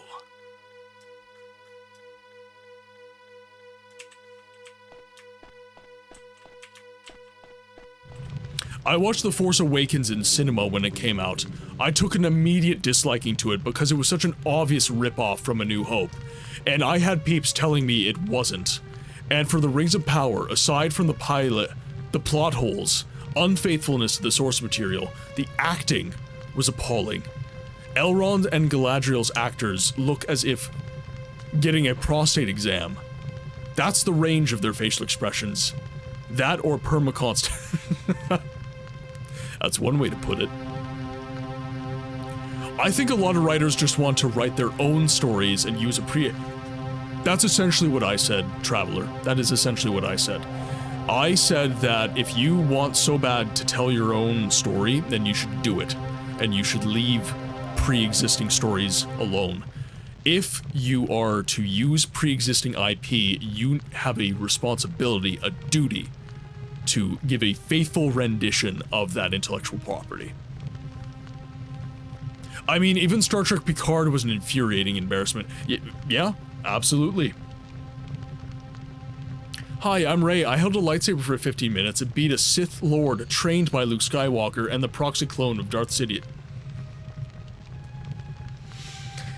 Make it make sense, chat. Make it make sense. Now, again, positive note. Positive note.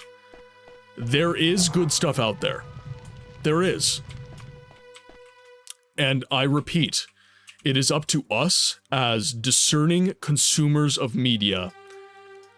We can no longer trust the powers that be within media to give us good stories.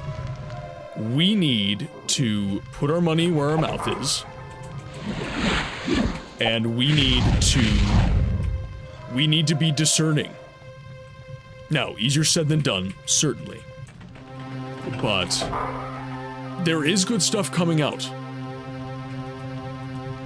So it is on us to hold the line, I guess, and vote with our wallets and get to the point where some good stories start coming out again.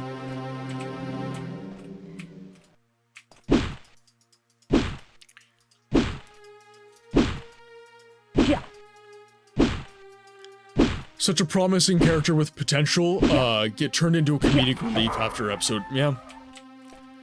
I honestly don't think that, I don't think that Disney had a plan. I think that was the big issue. I think Disney bought Star Wars, they creamed their pants on the idea of how much money they would be making. They hired J.J. Abrams, who is a derivative buffoon. He mishandled Star Trek as well. And promptly, the entire expanded universe got retconned so that he could make Star Wars his ego project.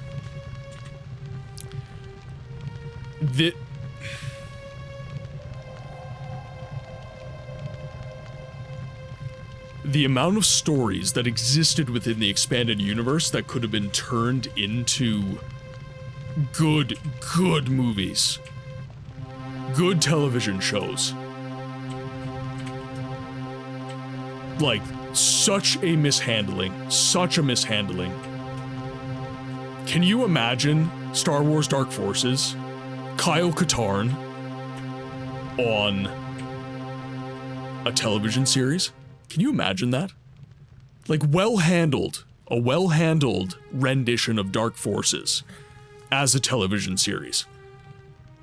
Dude, so good. Heir to the Empire. Shadows of the Empire. Like, oh, so many missed opportunities. I'm going to go back in time and blackmail George Lucas. You know what? Here's the thing. Everybody talks about... Here's my ideas on George Lucas. Okay? He was a man with flawed storytelling. He was not a good movie director. He was not a good dialogue writer. He was a good ideas person. He created a universe. And the movies within the original trilogy that other people directed and wrote dialogue for, but he was the ideas man for those films, they were really good. Empire Strikes Back is the best Star Wars movie to this day. Changed my mind. And the Clone Wars television series. Dave Filoni writing dialogue, Sam Witwer was involved, a lot of these great writers. George Lucas was involved in the writing room, calling some shots, and they did some cool shit. They did some shit that I didn't like, but they did some cool shit too. But George Lucas was also responsible for the Star Wars Christmas special. The worst piece of Star Wars that we have ever received was under George Lucas's watch. Like, he is not infallible, certainly. And I don't think that we would have liked episode 7, 8, and 9 with George Lucas at the helm either. I think that there comes a time where it is time to stop.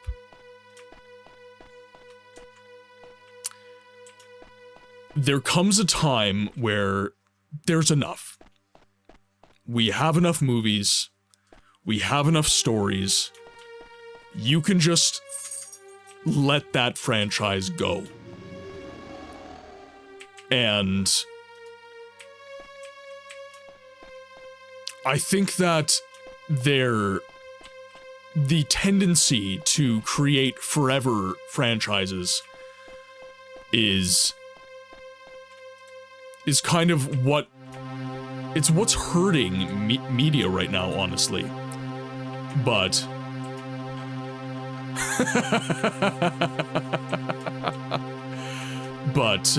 yeah, so there's my opinions on that. Cheshire, welcome in. I'm of the opinion Star Wars should be 4, 5, 6, the end, but I'll allow the prequel trilogy. The prequel trilogy, I think, in its flaws, it at least had clear intent. There's a lot of Star Wars that doesn't, but the original trilogy and the prequels kind of, it's clear what they're trying to say. And I think that's really important. But after, though, you know, and the expanded universe was really, really good. I enjoyed those novels. There were some novels I didn't enjoy, but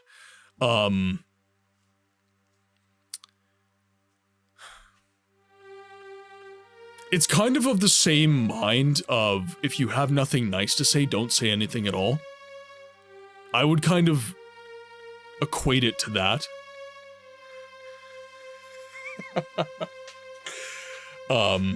Imagine a sequel for The Iron Giant. Talk about that big oh my god. Yeah, don't speak that into- You shut your mouth! Don't speak it into existence!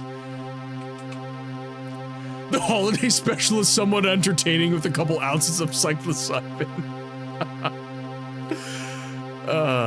The menu for this evening consists of chicken masala over contents of brown rice with a chocolatey delighted cocktail of alcohol. Ooh.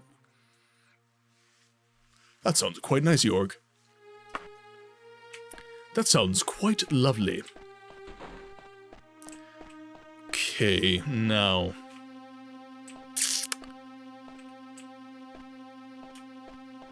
Yeah, exactly. Dun dun. Dun dun. Dun dun dun dun dun dun dun dun dun dun dun dun dun dun.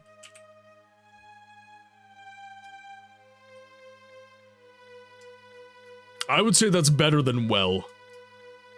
That is a fantastic sounding meal.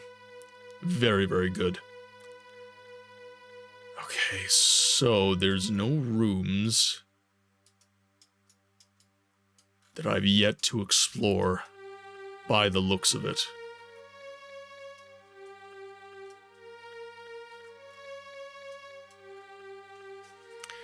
So if I've explored everything, ads in 5 minutes, by the way, guys. And I will be taking an ad break this time around. I do need to stand up and stretch. I'm feeling a little stiff at the moment.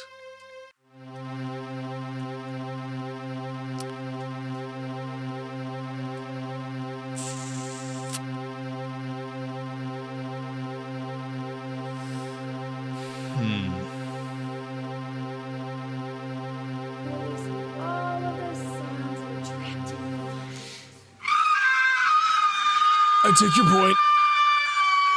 I will also stretch now. Oh, wow. No ad break. I am the streamer. I am in charge. I will do as I wish.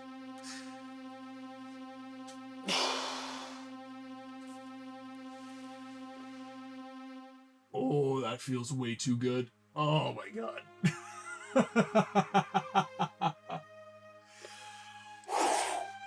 Oh, my back. Oh, this chair is not doing me any favors anymore. Jeez. Yeah, this chair is like brutalizing me right now.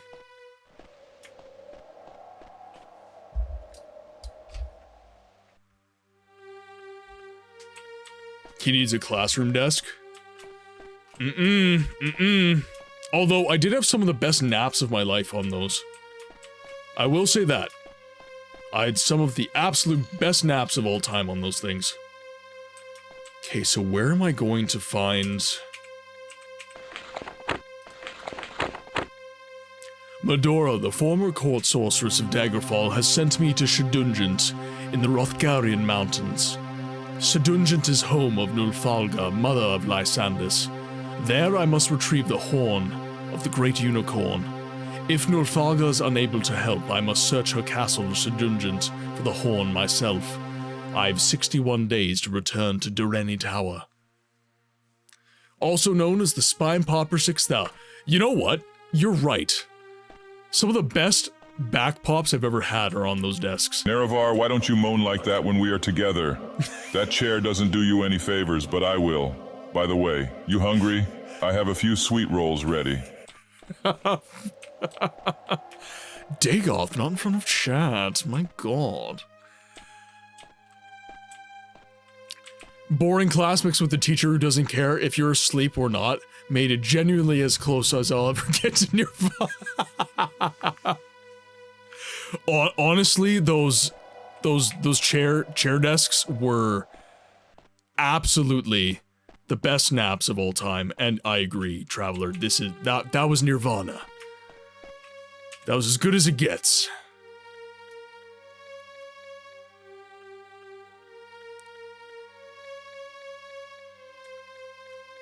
Honestly, with my current back, I wonder how that nap would feel.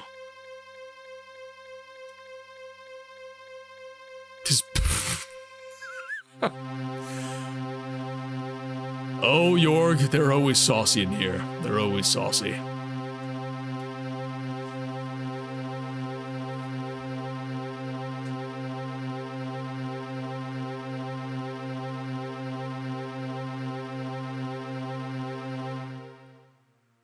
So, I clicked on this. I thought this chest right here might be the solution, but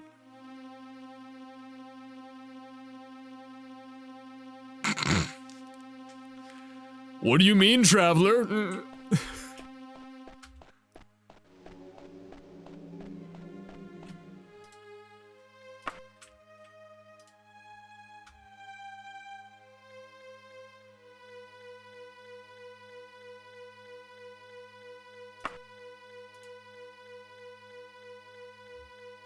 Okay, nothing is backed by green here. I cracked my back by stretching between my door frame this morning, and I met God for about 2.3344 seconds. It was nice. I wish, man. I wish. So, okay. Let me think logically about this.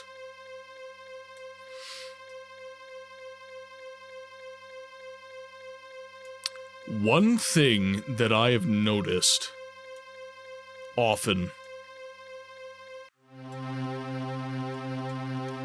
is that in Daggerfall, near the entries, I think it's right around here. Okay, well, I'm gonna think about this a little bit more deeply, but at any rate, ads have dropped and I will be taking a brief little break. We will see you guys in about 3 minutes.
Alrighty, welcome back from ads, guys. Sorry I took a little bit longer. The dogs needed some attention. They needed some outdoors time. Okay, now where were we?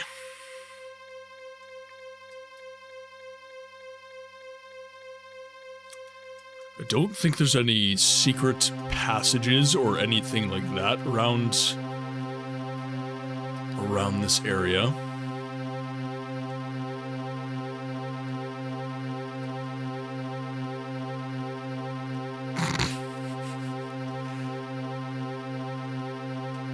Never take medical advice from chat. Okay, now...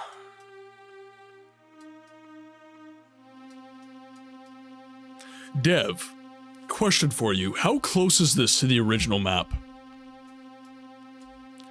Like, the user interface and everything that I'm using right now, how close is this to the way it originally worked? I'm assuming it was more like this. Like, it was actually doing that as opposed to, like, mouse inputs and stuff, but...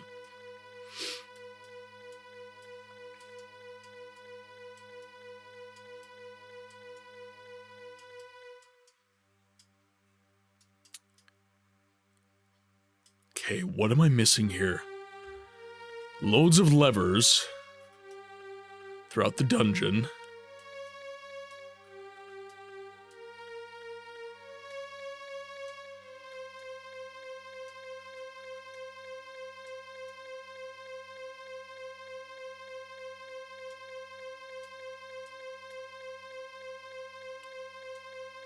What is this?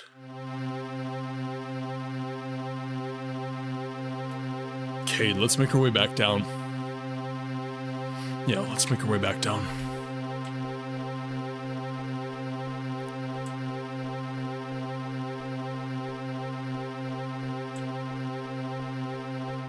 That seemed like an outline for a door.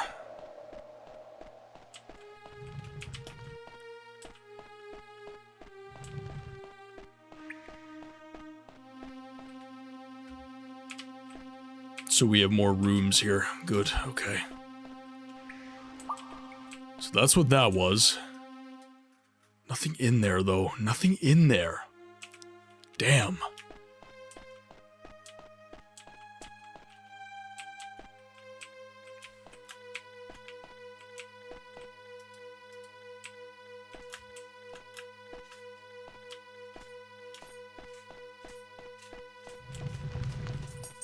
And she still has nothing good to say.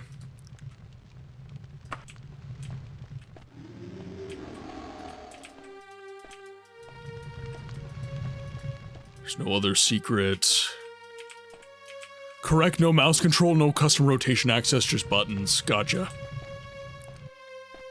That's still, like, honestly, looking at this map, it's commendable for the time. Yeah, she has nothing to say. Nothing to say. Damn it. I was really hoping some of these chambers might hold something. Not the case.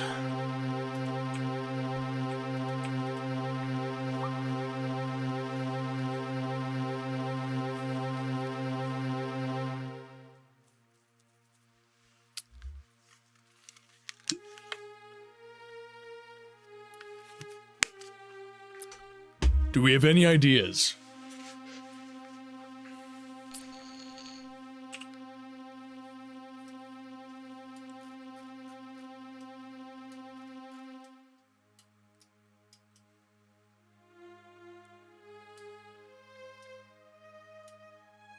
So I have to stay within this square here.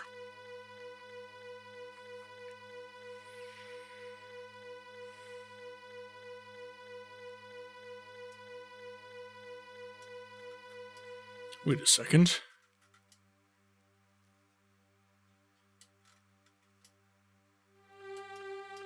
One sec. I need to confirm. No, there's a way down there. Okay. So in that case, let's Let's do this.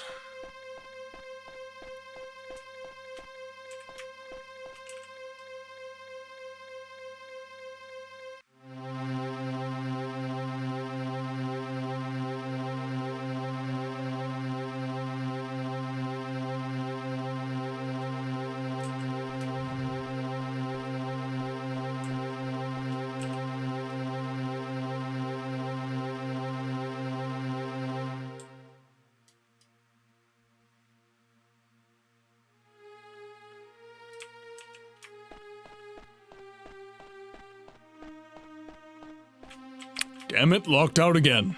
Urgh. No adjusting transparency. You could temporarily hide map section with right click. Okay, I don't think I want to keep going this way.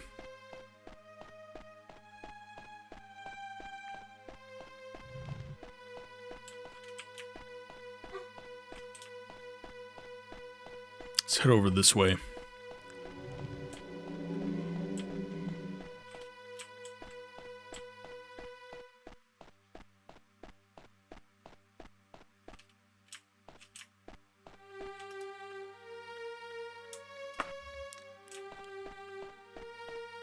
Because we're looking, it'll be pretty obvious, chat, when we do find it, because it's going to have a green background.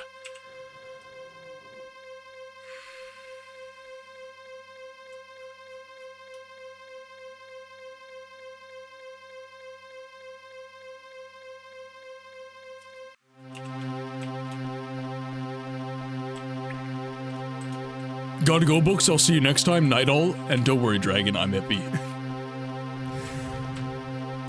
Spider, have a good night. Chat, could I please get some Quinny Z's? Could I please get some feel-good emotes in the chat for our friend, Black Spider?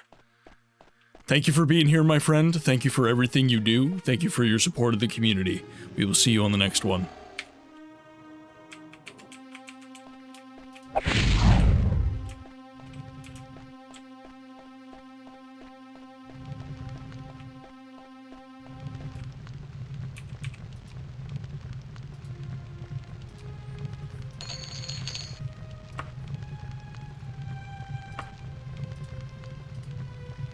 I just got rid of a bunch of potions. What do you mean I can't carry more stuff?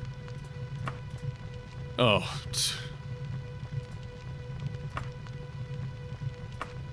Just pressed off of my screen. Still can't carry more stuff, eh? I kind of want that book, though.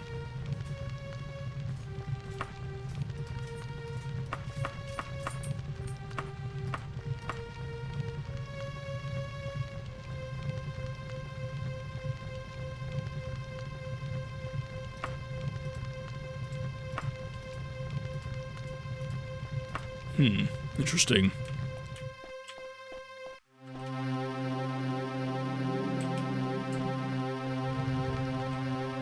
So that's below there. By the way, I want to get this out of the way because I brought it up either on purpose or by accident to just about every streamer I follow, but are you a fan of Warhammer? And if so, how do you feel about Warhammer Fantasy? I am a fan of Warhammer. I am not a, I guess, what you would call a fanatical fan. I am not massively educated on the lore and everything. I know that I like it. I know that I very much enjoy Warhammer Fantasy, Warhammer 40k. They're good universes, and I enjoy them quite a lot.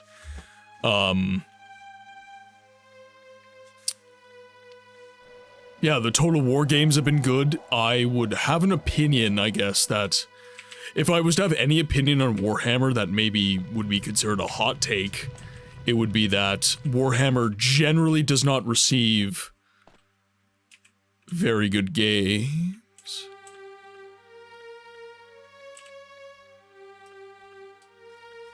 I'm sorry, what?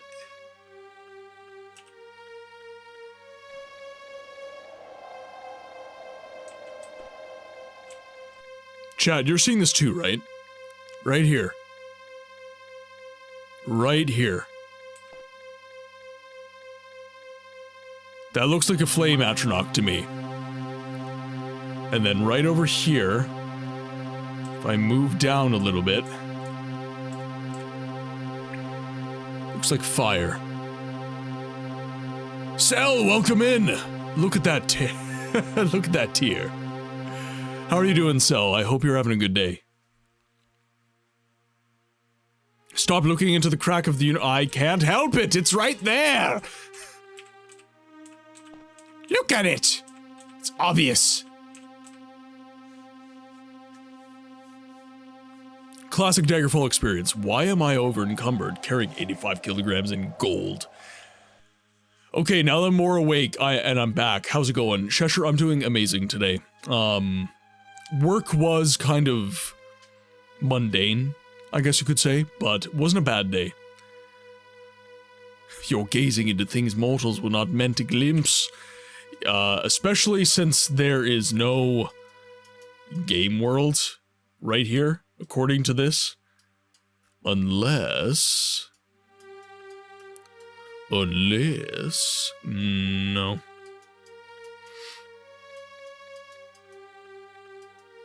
Oh god, zoom out, zoom out!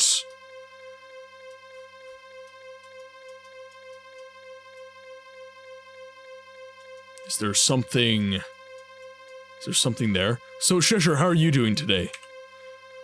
I can't remember, you're in school, right? Like, you're taking a degree right now. And if so, I don't recall what it was in, but I am interested.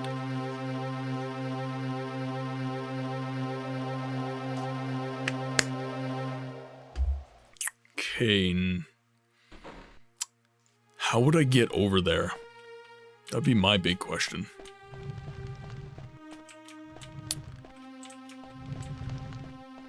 Because that could be where the unicorn horn is. Could be there's another area. Books is looking into cracks, huh? Plumber's got a plum. And I'm doing fine, had a busy day. Recording audiobook stuff. Yes, I'm in school, a master's degree. What was it in? Not to be too doxy, I'm sorry if I'm being too, being overly interested. I've also been working on, I don't have any work yet, but I've been working on my profile for starting to do some voice acting in audiobooks. I'm slowly starting to build up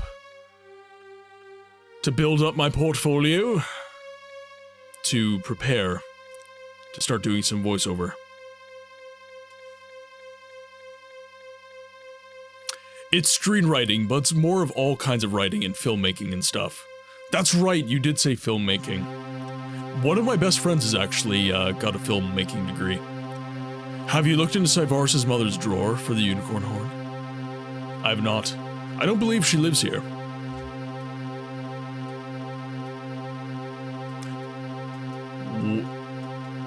Are you fucking kidding me?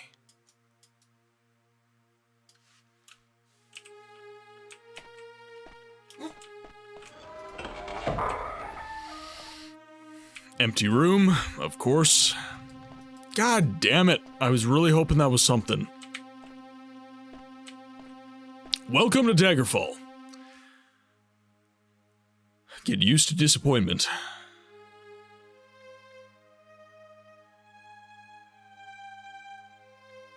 This is a really good game, though. I don't want people to get the wrong idea.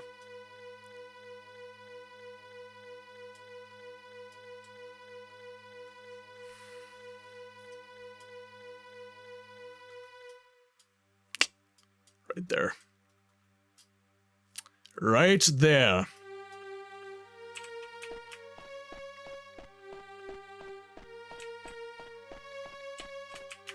And did anyone else in chat have anything interesting going on today? And how was work? How was life, guys? I know generally we come to the stream to escape such things, but I am curious how everyone's doing. Anyways, good to know about the Warhammer thing. I like to introduce people to Warhammer and Warhammer Fantasy because of how much it annoys me that Games Workshop buried it as soon as 40K started making more money, and I decided I would try to combat it in a very small way. That's all good. That's all good, Cheshire. That's all good.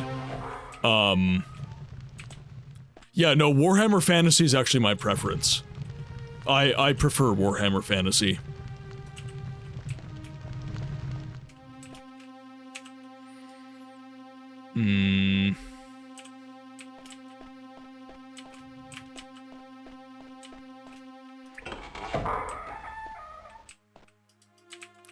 See, this...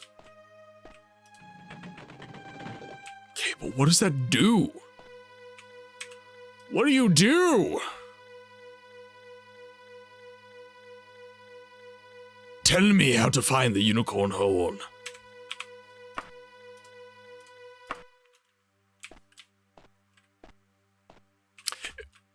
Actually, it's in... Okay, I feel compelled to say this, actually. So, Julian LeFay, in one of the interviews of his... I've been watching a lot of, interviews with a lot of prominent figures within the Elder Scrolls production. And one thing that he said on the record was that he actually thought Daggerfall was too ambitious. He actually laments a lot of the stuff they tried to do in Daggerfall that kind of just didn't pan out. And I actually find that really interesting. Obviously, hindsight being 2020, especially for people who make games. But I found it really, really interesting that he actually, you know, was regretful of some of Daggerfall's flaws.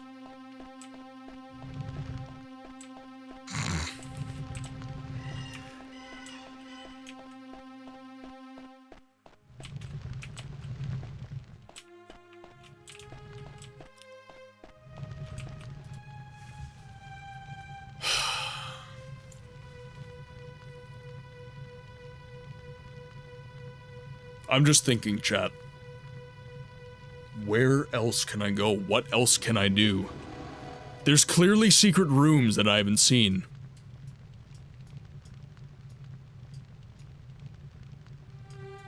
No, Julian LeFay is the father of the Elder Scrolls. He is the... Well, you probably know this, Ogre. You're actually way more educated on such things than I am, I would say. But, he was... Yeah. He was the lead programmer for Arena, Daggerfall, and Battlespire.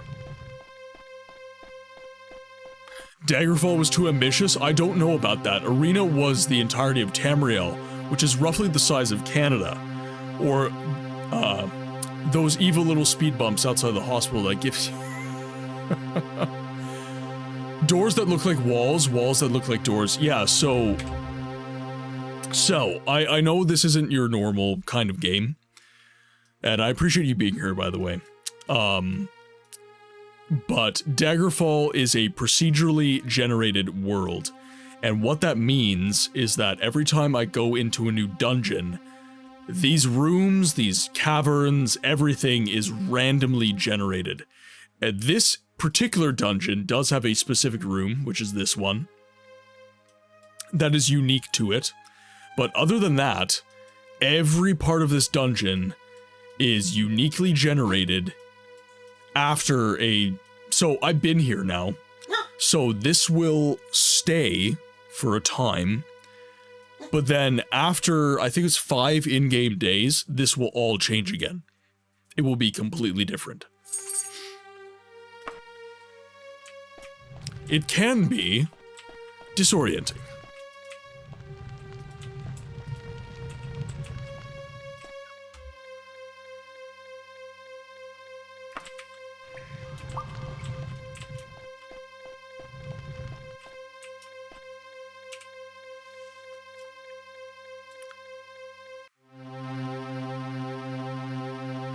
So that's a closed room, that's a closed room.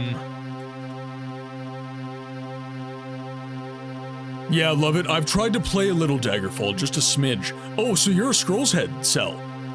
I didn't actually know that. I always saw you in Pokemon shiny hunting chats through Sammy and Ben.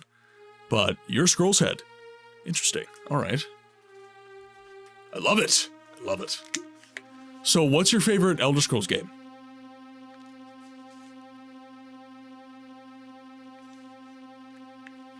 Not sure where you got that from. It's entirely incorrect. Then why was it that whenever which one was it? Which one was it? It was the Tower of Dareni. It changed when we went in there. Where I got that from was my in-game experience. My perception of the game. So, I'm totally willing to be wrong, but that is what I perceived when we went to the Tower of Dareni for a second time. Everything, there were certain rooms that were the same, but a lot of it changed. A lot of the makeup was different.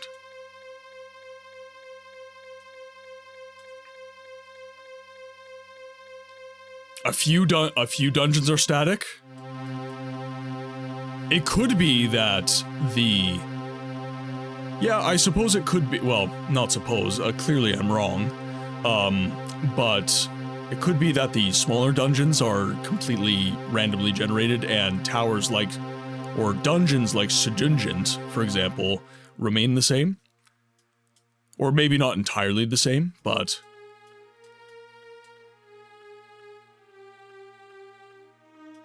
yeah, my experience of the game actually in real time is what kind of informed what I just said. So, apologies for the incorrectness, Dev. Only from what I've absorbed from Sammy, admittedly, I'm very new to it all. I've been enjoying my playthrough of Oblivion so far. I do want to try my hand at Daggerfall again. Daggerfall Unity is the way to go, for sure. That's what I'm playing right now.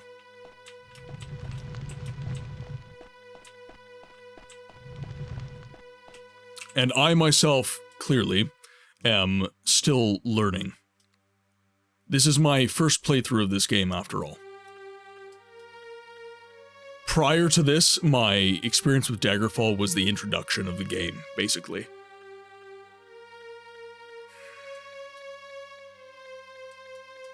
Okay, where do we go now?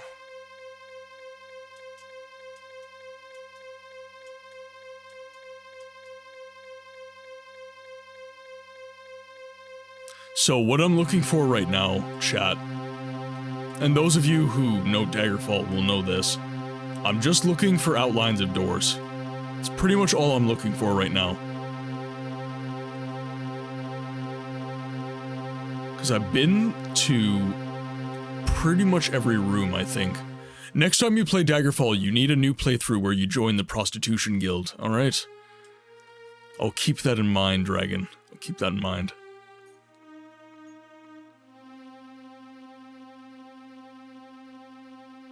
Just wondering where else.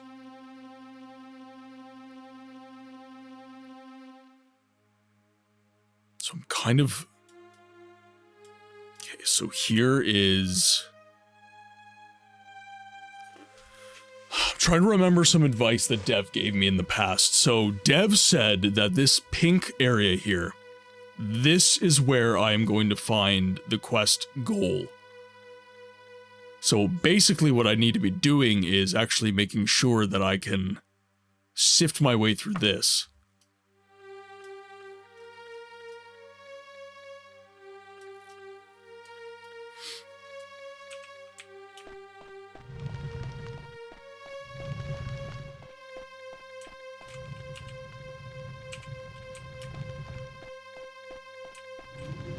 All main story dungeons, Dareni and Sjunjant included, were all handcrafted. All the other thousands of minor dungeons you get for side quests were procedurally generated, and finalized in the final release, so they're always the same layout every time. Smaller dungeons toggle, notwithstanding, of course. Gotcha.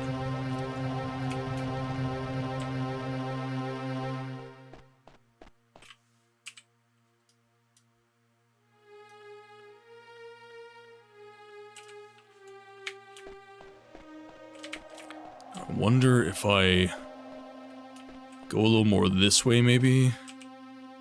Okay, so that takes me out. so I'm within the zone here. Oh, no, Dev, I never take offense. I'm a learner. That's kind of the identity that I hold for myself. And as a lifelong learner, I kind of can't be offended by being wrong. Because it's just par for the course. It's going to happen, right? I'm going to get things wrong. My experiences will glean information that is incorrect, but ultimately, it's okay at the end of the day because I'm here to be corrected, honestly.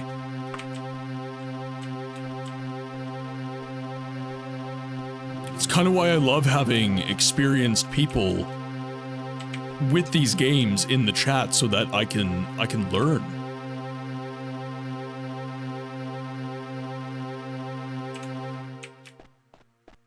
And especially, you know, it's funny.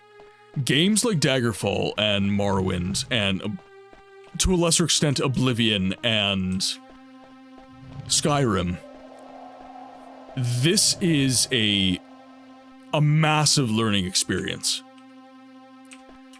You don't really ever get to a point where you know quite everything there is to know. You can get close, of course, but there's always something new, and I think that's honestly one of the appeals of these games, is that every time you play the game, you're, oh, I didn't remember that, oh, I forgot about that, or I never knew that, even.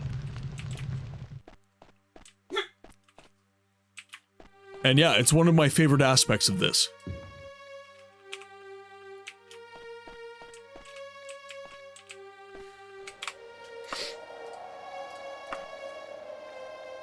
At least have a save near the exit.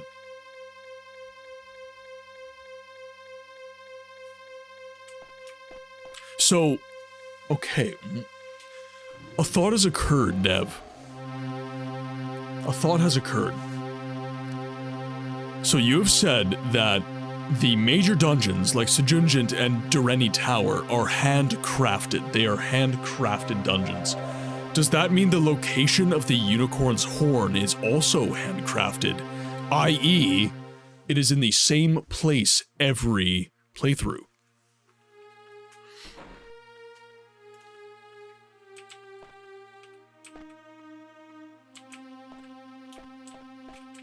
And if so, tell me where the hell to go. Stop watching me squirm.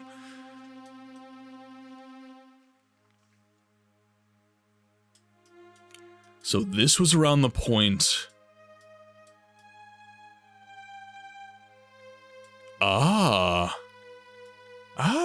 okay. Alright. So you're just watching me squirm is what I'm hearing.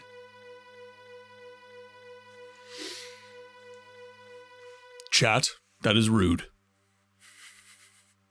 How dare you do this to me?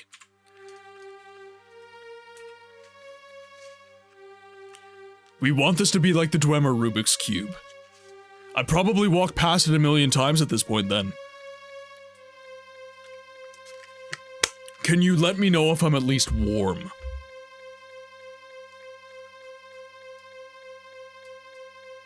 Okay, you know what? Tell you what. Don't tell me where it is. Using this, only Radiant Quest targets are given RNG locations. Gotcha. So, using this guy, which is our kind of the search area, I suppose, like, where generally would I be going? Yeah. Do you know how much I've sacrificed? You can't do this to me.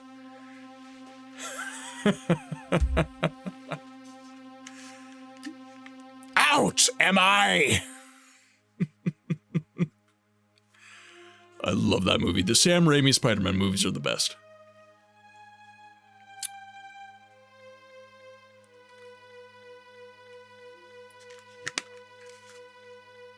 I think I actually did a pretty good job with that, too.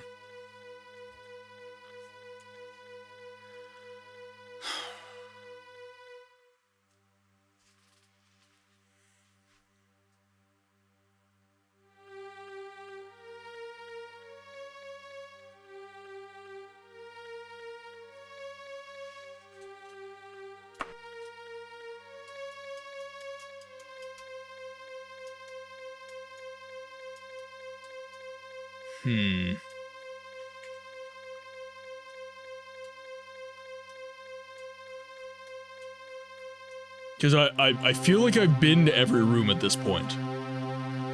So I have definitely walked past it. I've definitely cleared the room that it was in.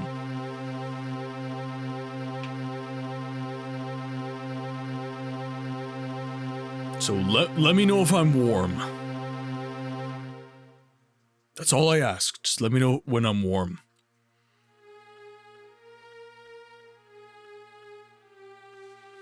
Because I genuinely don't think there's any other rooms for me to go to. In minor dungeons, quest targets will only be generated in the pink intersections, which may or may not also be true for main story quests. Maybe there's one more secret door.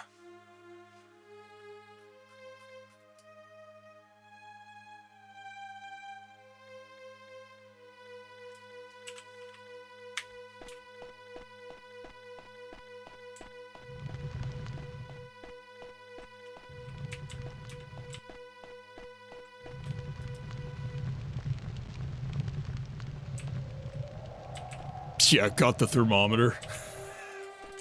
No, not like this. Not in front of chat, Razman. Not like this.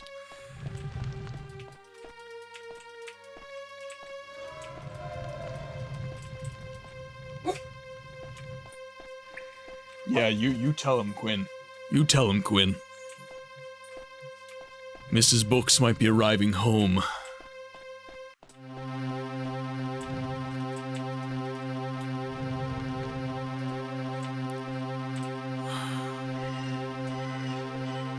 One more secret door. If it's a secret door, I should still be able to see it. I should still be able to discern it from the map.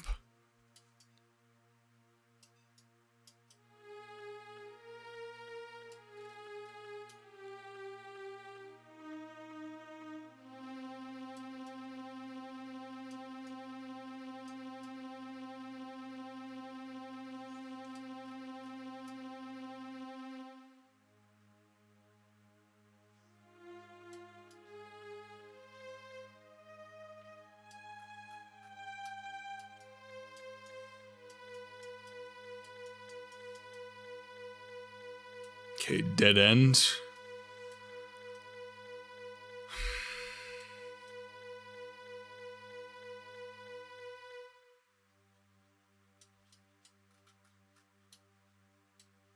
There's all sorts of levers too, so it's got to be something to do with the levers as well.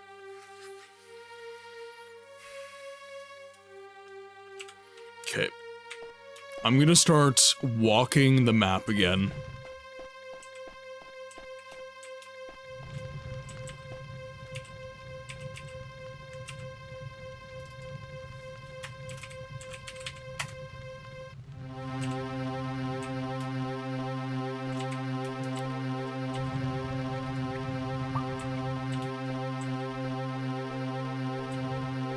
This.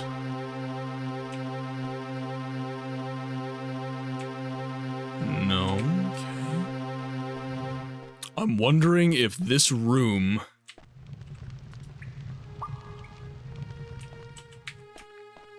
I just don't know what that controls is the problem. I saw when we were. I forget where we were at that point, but I think it was like right around here, I saw another map over in this corner here, so that tells me there's something there. But it's Daggerfall, so it could very well have just been there.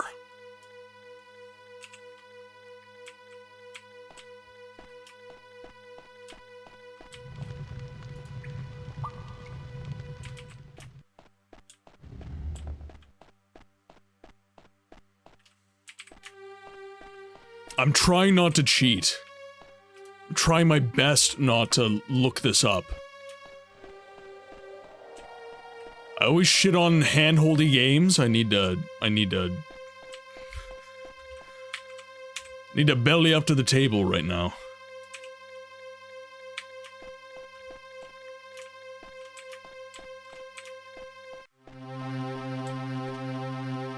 This particular part of the game is notoriously frustrating. Do not feel alone.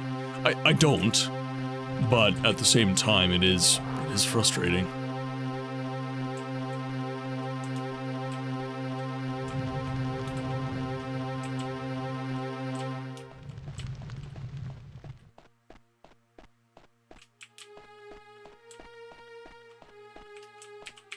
Don't fall, you fool.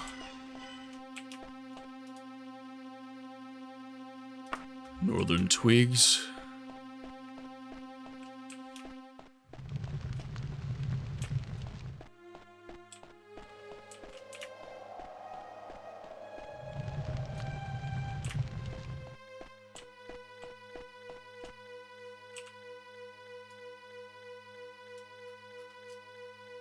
Okay, no, we're good. I could give a one-word hint if you'd like. Okay. I will take a one-word hint.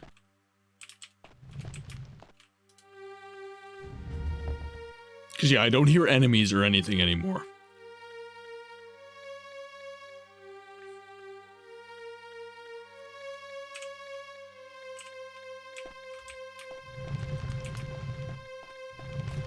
Torch. Torch.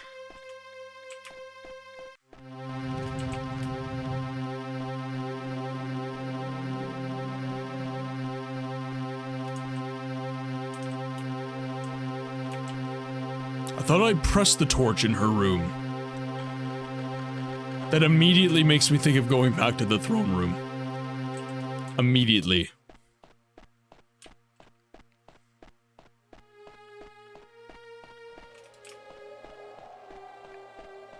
That there's a torch or lantern somewhere.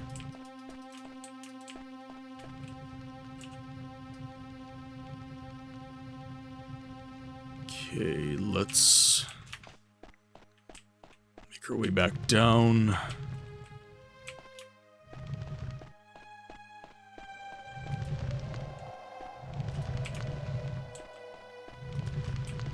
I swear to God, if it is genuinely as simple as there is a torch beside Nofalga. A new hand touches the beacon. August MP, welcome to the game library. I hope that you have been enjoying your stay. If you'd like to hang out and lurk in the background, I totally understand. Not everybody's a chatter. But if you are so inclined, we do have a question of the day at the top of chat. So if you'd like to hop in, we are a lovely bunch, and it is encouraged.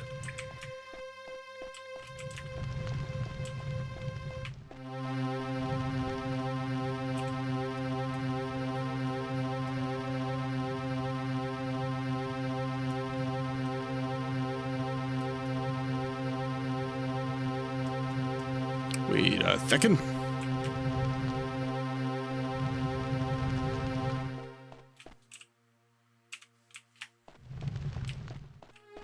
Okay, that is a dead end.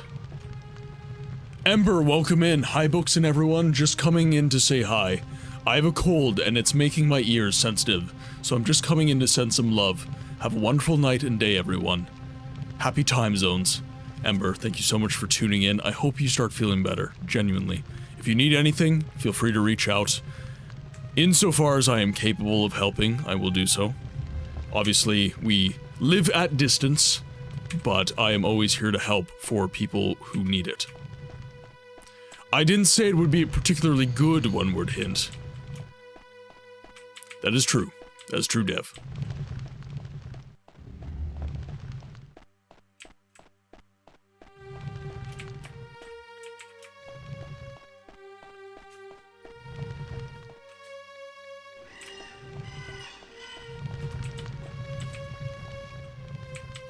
Thank you, Ember.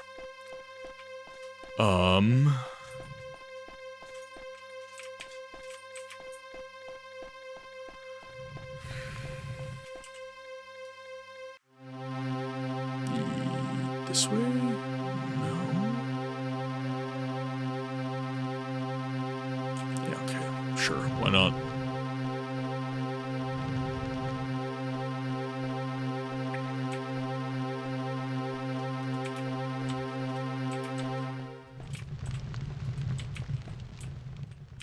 And just in case, I'm poking lanterns and torches throughout.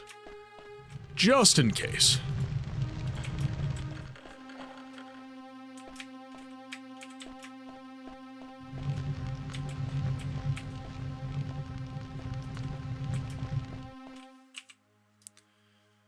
Okay, that makes sure we...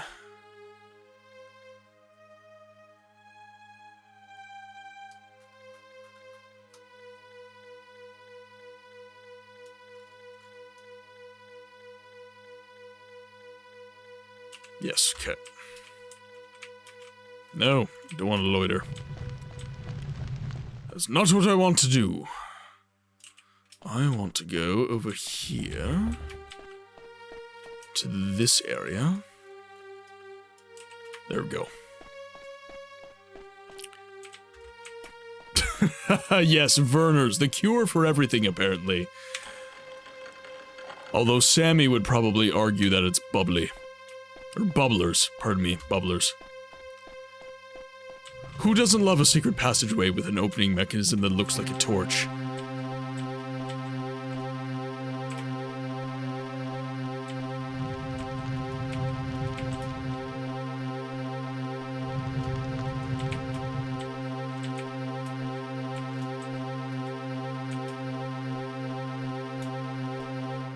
Let's see.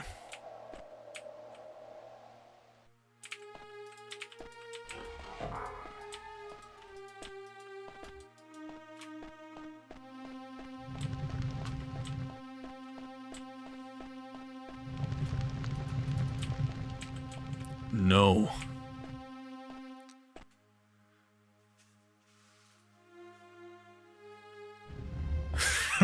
the healing tincture of the Michigander, the Werner.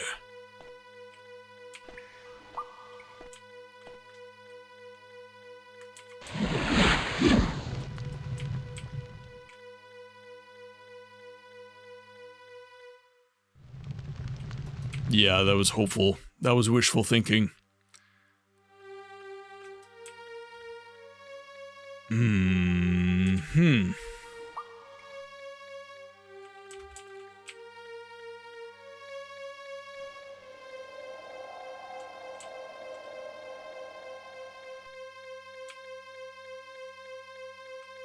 See, I hear a breeze, but it's inconsistent.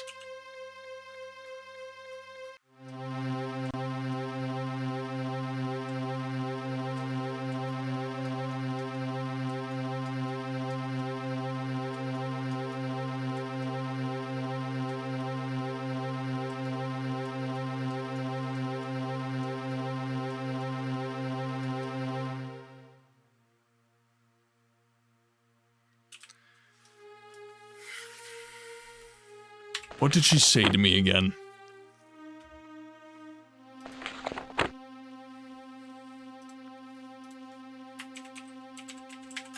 I can't go back to her dialogue, I don't think, so 1 second.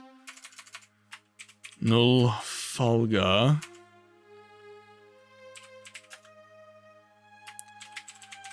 Daggerfall. Dialogue.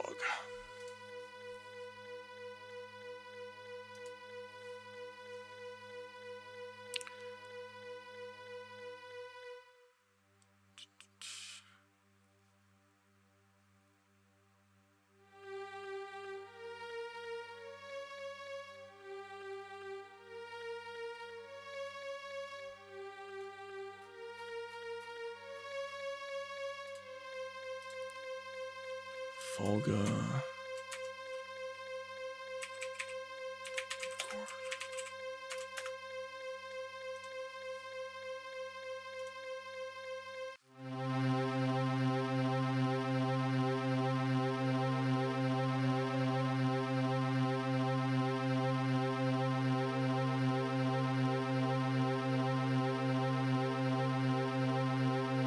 Okay, where's her dialogue? I just want...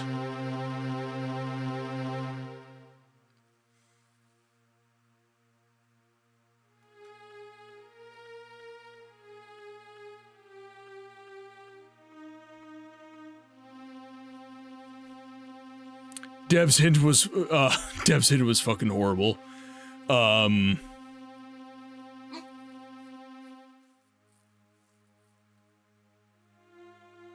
It was near the Lish, yeah.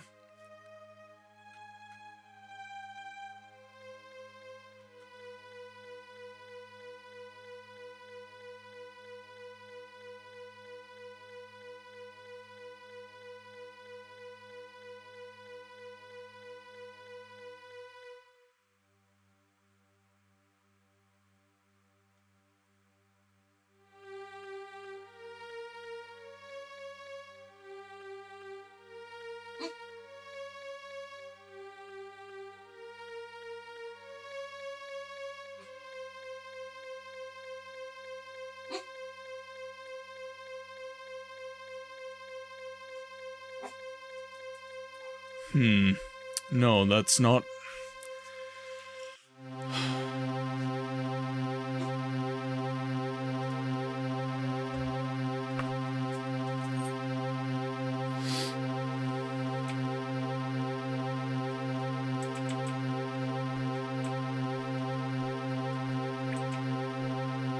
Okay, so... Hint was torch.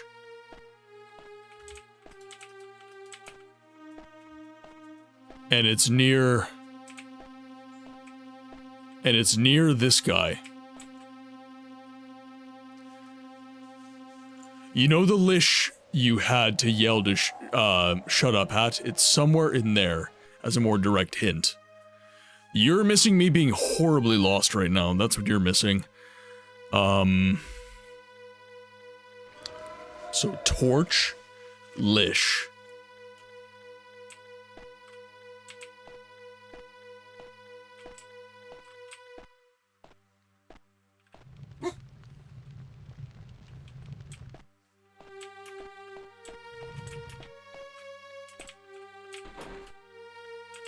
Oh my god, it's mist all over. It is mist all over again.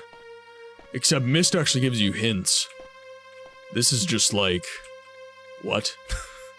Honestly, coming from an experienced Daggerfaller, when frustration starts to outweigh fun, especially in these giant tricky main dungeons, it's not unforgivable to take a cheeky peek. Yeah, that's fair.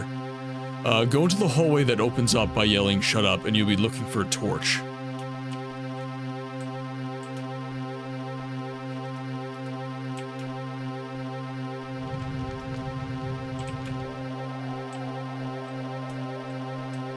There's several here.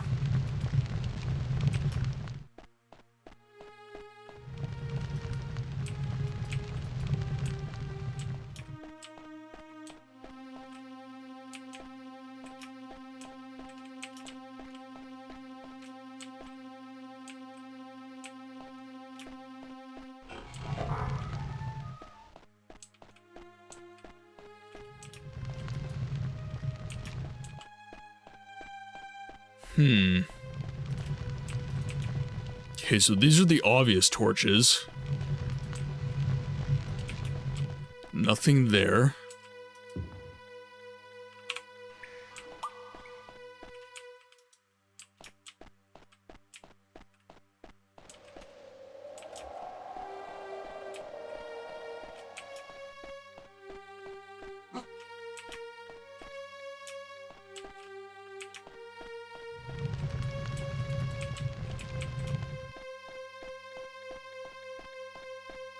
Sorry, I'm not talking much, chat. I'm just trying to pay attention right now.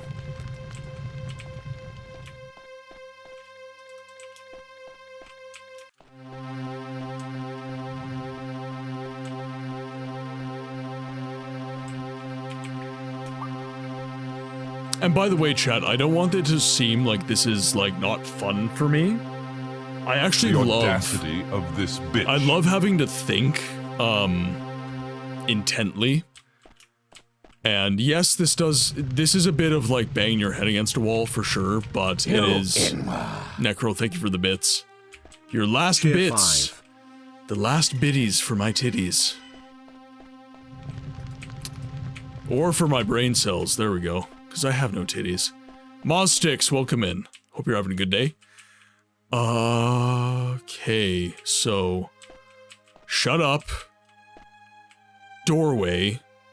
Looking for torches. None of these torches work.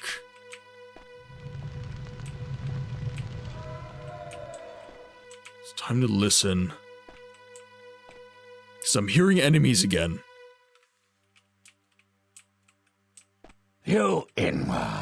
Jorg, thank you for the bits. Cheer 100 Jorman 25 Raider 096.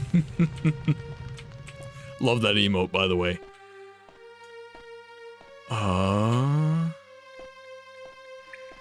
Okay, I'm trying to give, like, auditory cues right now.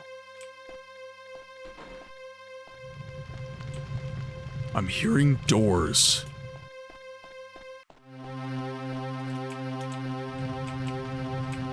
Which means there's something nearby.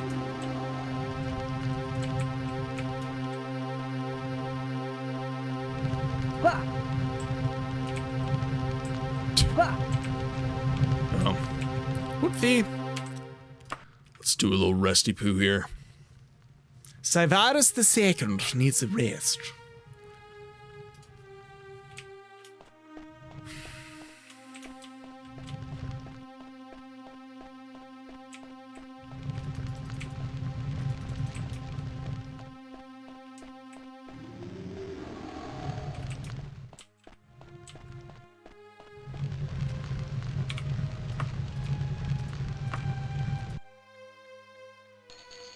Whoa, what the huh?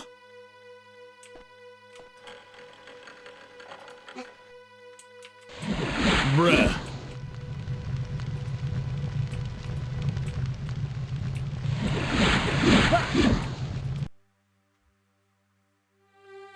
So, okay, so this...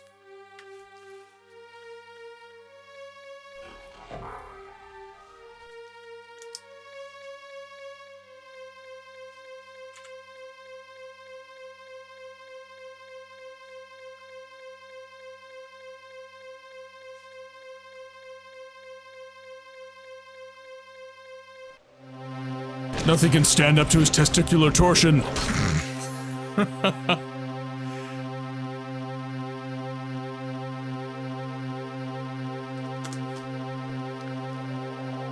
Okay, so this gets me up here. This gets me up here. And then what?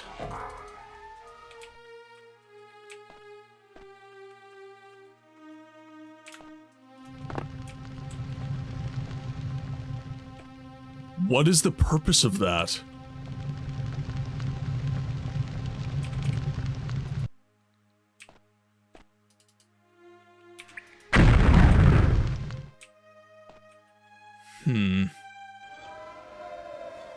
I'm gonna get so deep in the covers and it's gonna be war. Necro, enjoy the comfy, sleepy lurks.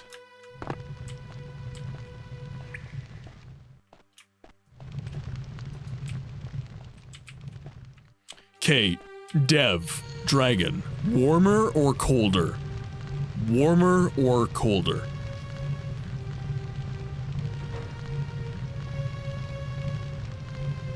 If I can manage, I would like to get through Shadungeons in this stream. Colder. So this is not related.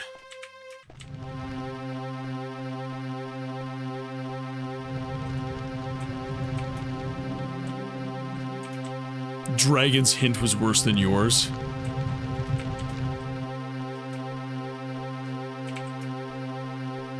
You guys are just having fun with me at this point. It's mean.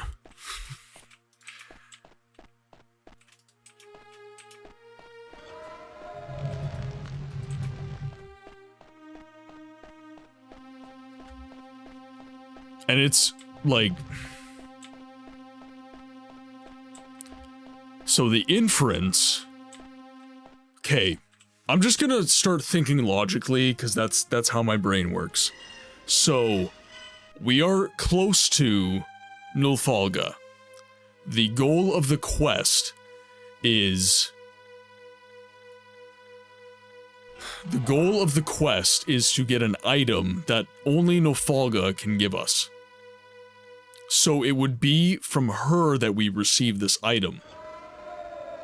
So it would be nearby. The hints I've received are the Lish and torches. So speak to the Lish, go out into the hallway, and you're looking for a torch.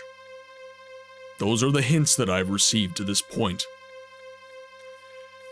I would infer that I do not have to stray too far from that area to find the necessary torch, but the torches in that immediate hallway do not work. They do not work.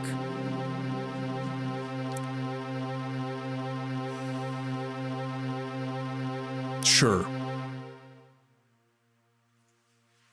And I'd be curious to, like, is Nulfalga's riddle is the one that tells us where to go, right?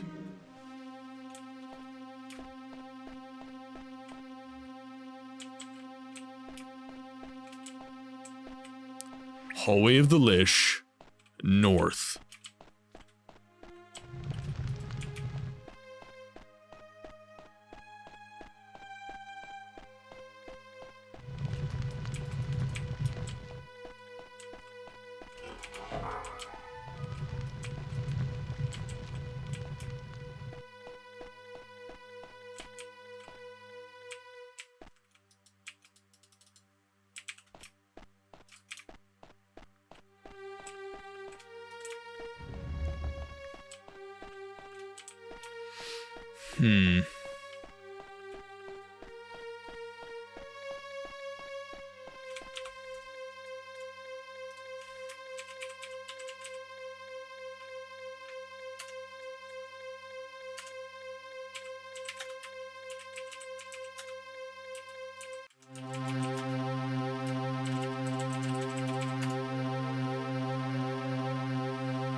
Sorry, I'm just reading, guys.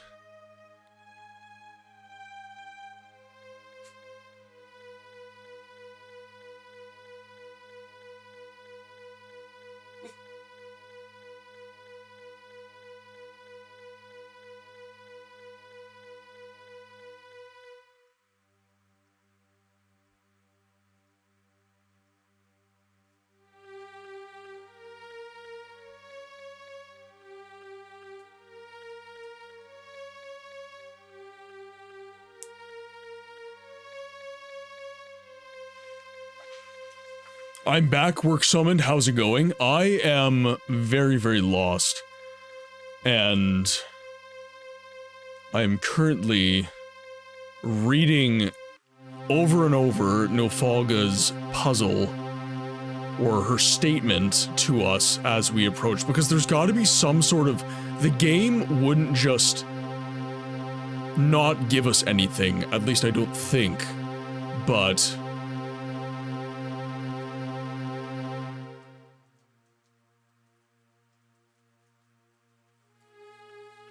So I'm currently just reading and mulling it over.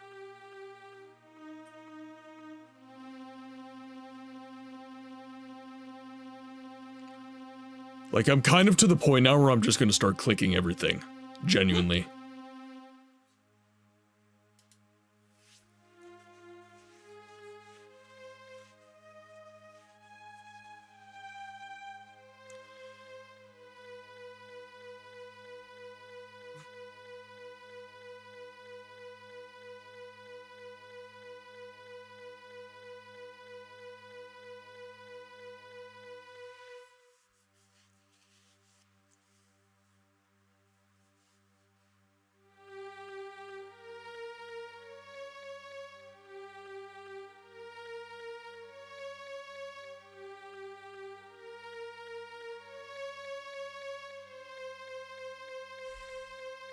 She mentioned fire.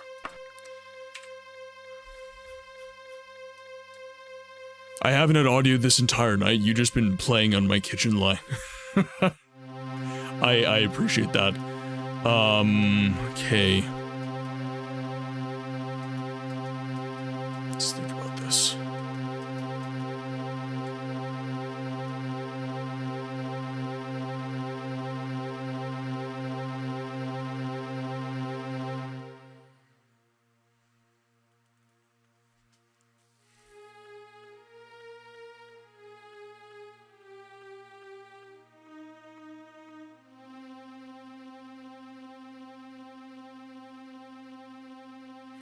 So, my hints right now are Torch, Lish, and this hallway here. So, essentially, Nofalga, who's up here, is mad, and she has an item that I need to get. And right now, I have absolutely no inkling, no clue, other than what Nofalga herself has said to me to get through to the item.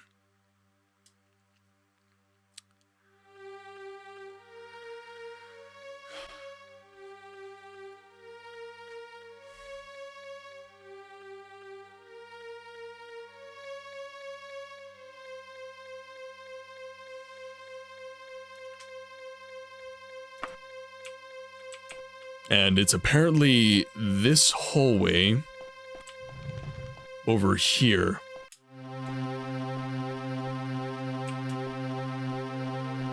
That is it. And it's going to be a torch that looks like this. That is what I need. Now, this looks very promising to me. But these torches do not work.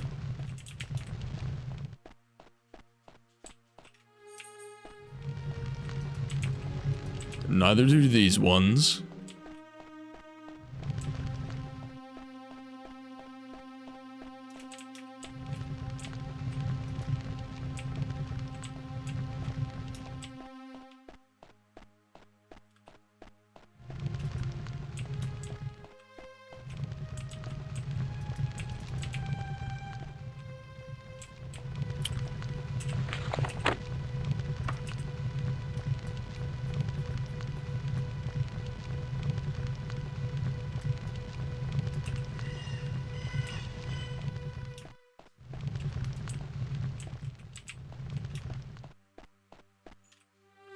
Also bought, no, not new keyboard, no.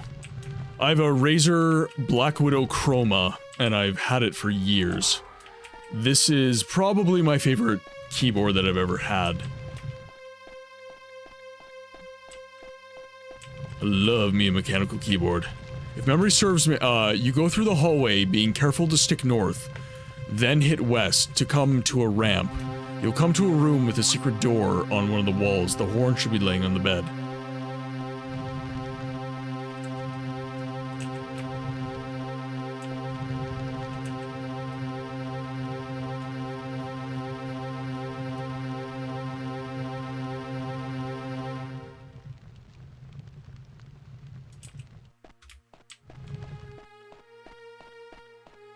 Why, weird, I don't remember hearing your keys clearly.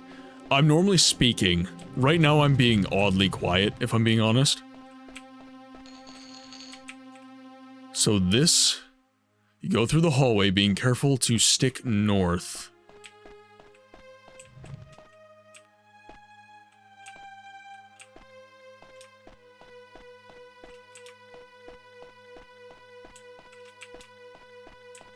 This is, like, not clear at all, because the hallway doesn't stick north. Could go this way.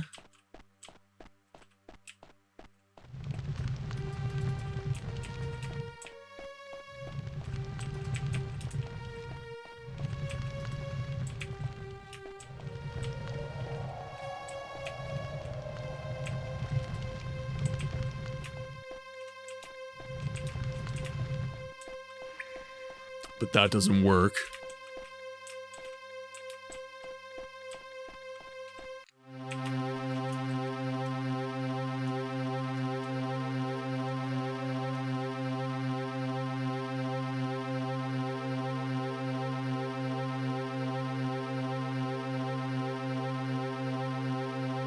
And I would think that it would show on the map if it was there. And it doesn't. Yeah, I genuinely wonder how people figured this out back in the day. Like, it's honestly kind of wild.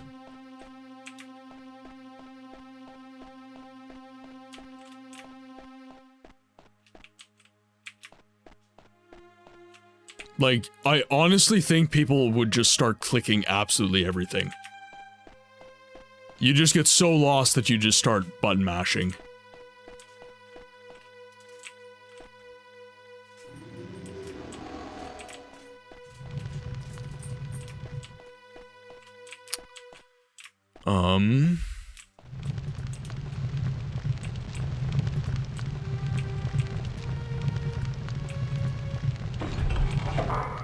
So there's a secret door.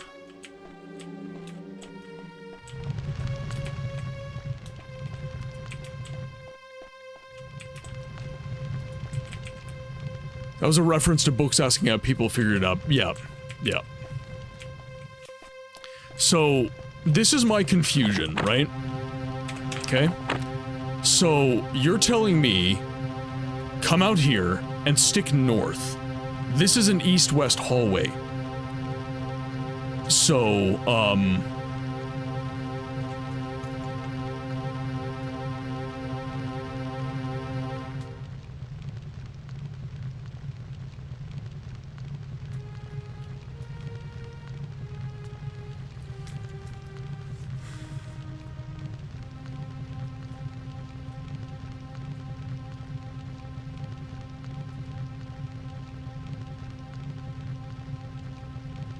here, 1 second.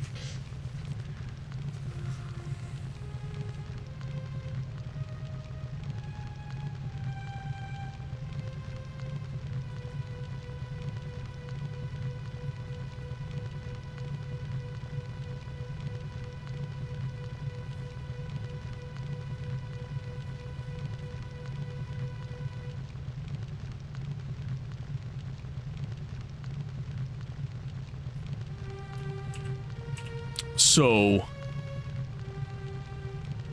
yeah, Buin, give me a clue here. Give me a clue here, Buin. Because books is lost. I know everybody's trying to be as clear as they can in chat, but it's like the paths are just so serpentine that it's very, very hard for me to make heads or tails of it.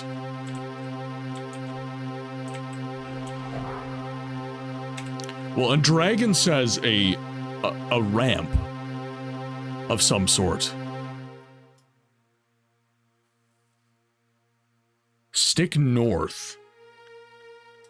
So I wouldn't be going this way, I'd be going this way.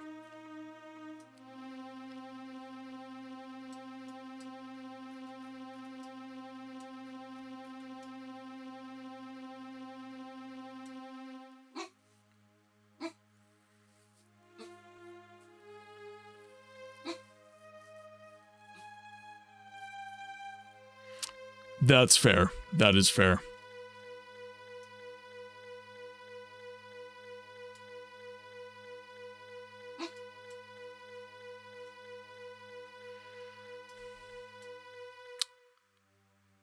It's gotta be right here.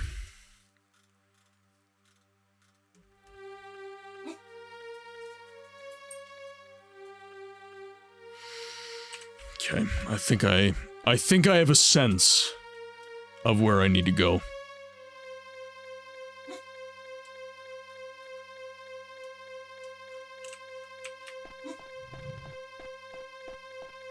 We're gonna see if my intuition is right. Cause I've been silent, but I have been thinking deeply on this. And I think I have an inkling of where I need to be going.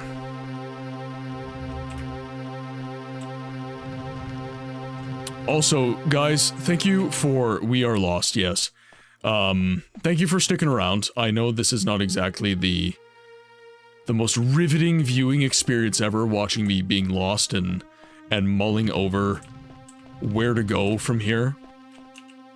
But I will say that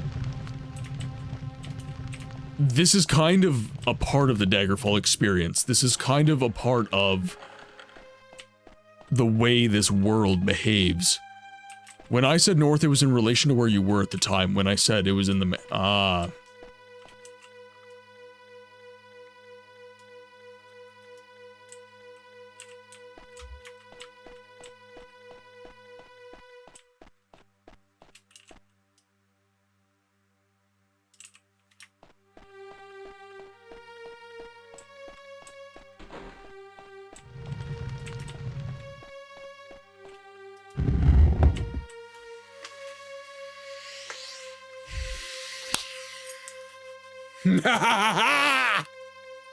Victory is mine!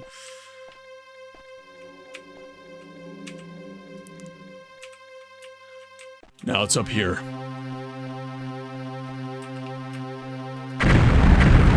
I smote thee upon the rock. This day is mine.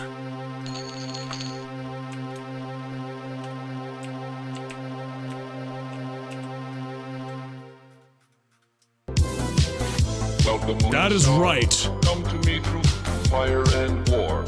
So, Come Nerevar. everybody in the chat. Upon the heart. Everybody in the chat. Lay down your weapons. It is not too late for my mercy. For reference, Upon the heart. on the map. I'm a god. How can you kill Okay. a god? What a grand and intoxicating innocence. I'm a god. We are immortalizing this on the internet right now. This entire process has been immortalized upon the interwebs. I'm a god. So, just to show how much of a silly boy I am, the clues from chat were torch, hallway with the lish, and north. So, this is what they meant. North relative to where I am. So, I carried through the hallway, up through these winding passages here, until I got myself to this hallway here. There were 2 dead ends. Now, this is not necessarily strange in a Daggerfall dungeon. It's not. But it's kind of odd. And Dragon did mention a ramp, so when I saw this leading to a dead end, I said, okay, if there's a ramp involved and I need to go north, and I'm looking for torches, let's just see what we find. And I found a torch right here. And that led me out of the dungeon. Led me up to this passage here, which is invisible to the map. You can see clearly right now, I am not anywhere in the registered map. And then all of a sudden, I am. So this is truly a secret room. There's no map hint, there's nothing.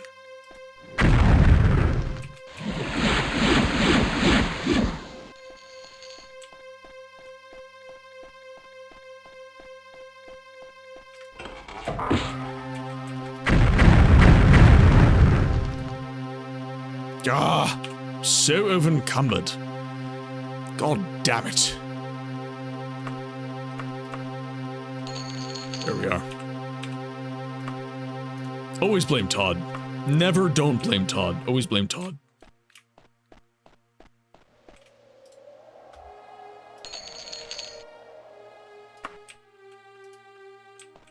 And we have it, chat. We have acquired the unicorn's horn. Victory is ours. Let's get the fuck out of here. Holy crap. Oh, what a dungeon. What a dungeon. Sel, if you do care to sift through the channel rewards, I do have an applause.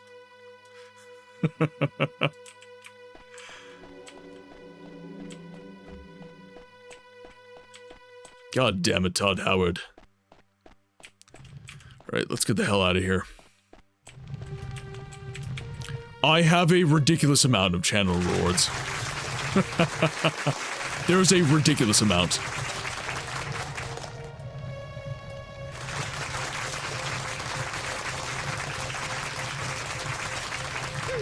In your dreams. Love Kung Pao. I love Kung Pao.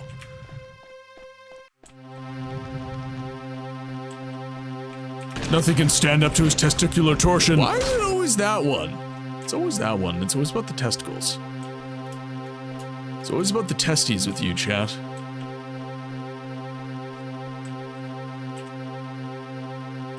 Here we are. Release all of those sounds that are trapped in your That's actually a good idea. That's a very good idea. Good. Ooh. Oh, lots of tension. Lots of tension. And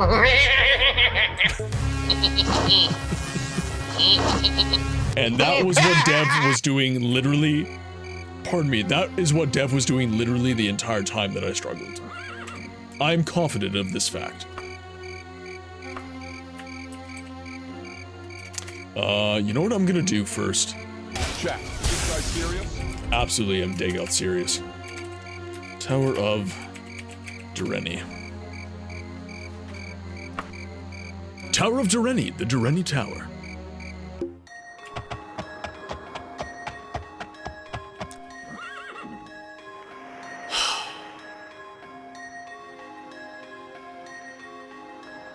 This is so pretty. I love this I'm going world. to follow you and watch you and worship the ground you walk on. But like, chat, is this world not gorgeous? Is this world not charming as hell? Like, I know that a lot of people shit on the limitations of hardware back in the day, but this is just so nice to, like, this is just such a nice place to be. And this just makes me, like, the mountains in the distance, the vistas, it all makes me just want to explore.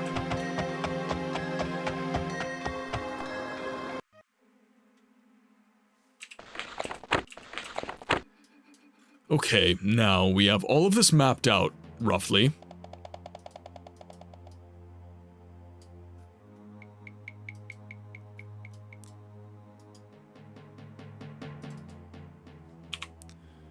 What is this? I have a note here. So that must be Medora? Dureni Tower, round 16. Don't call me out, chat. Don't do that to me. So this is the exit that takes me... Okay.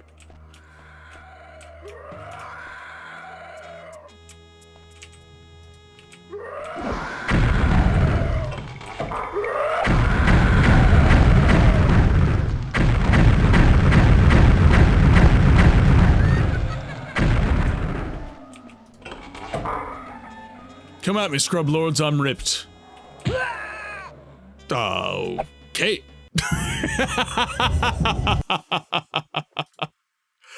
Oh god, okay.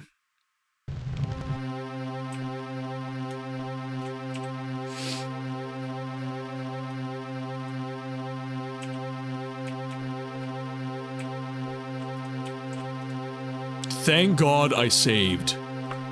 I was about to save. If I didn't save, I was gonna scream.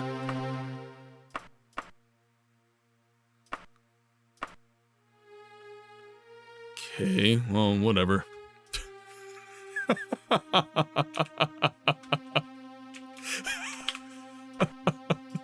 That was not embarrassing at all. Nope, not even a little bit. My pride is intact, chat.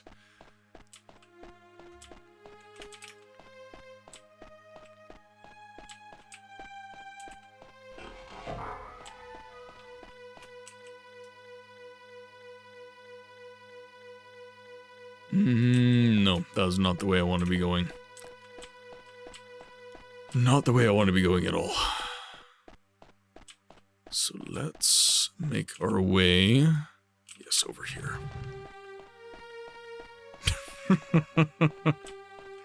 Why is it when I get cocky, I always die? There's always a ghost just waiting around the corner. Waiting carefully for me to slip.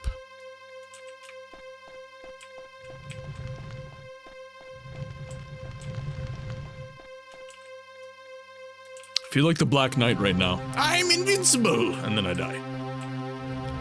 Sad to know that there's an alternate reality where Cyvarus II's last words were talking shit about being immortal to get kneecapped by a ghost.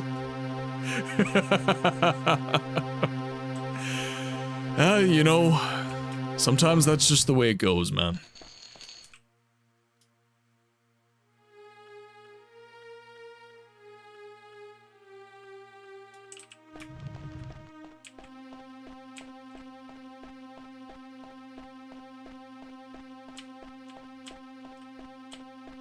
Books, you're in a deathless community. I don't know what you're talking about. You never die.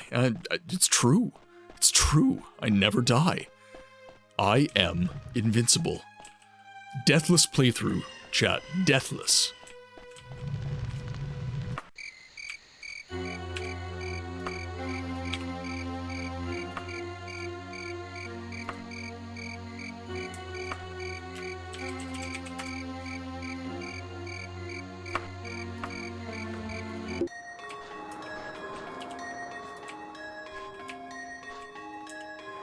Actually, let's rest. There might be an enemy that shows up, but that's fine. And actually, this is a good opportunity. Like, look at the sky. Look at the shiny sky. I love this. I love being here. I love this world. All right, prepare yourselves, chat.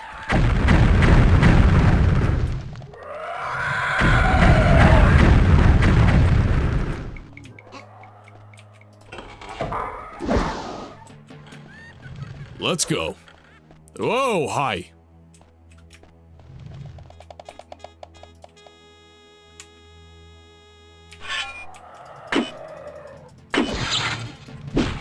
Feed your boys, all good. All good, queen. Now, there's a switch on one of these upper floors here.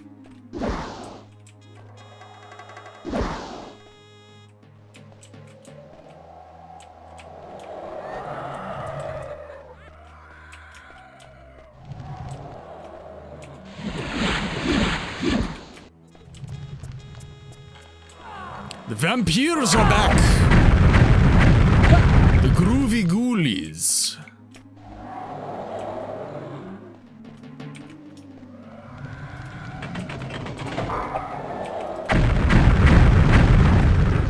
I don't even want your gold at this point, I just want to get through this quest. Yes, hello, I'm very sorry to bother you, but do you mind saving your damn king? Absolutely. Let's overwrite my save, and actually let's overwrite it again, because that enemy is dead.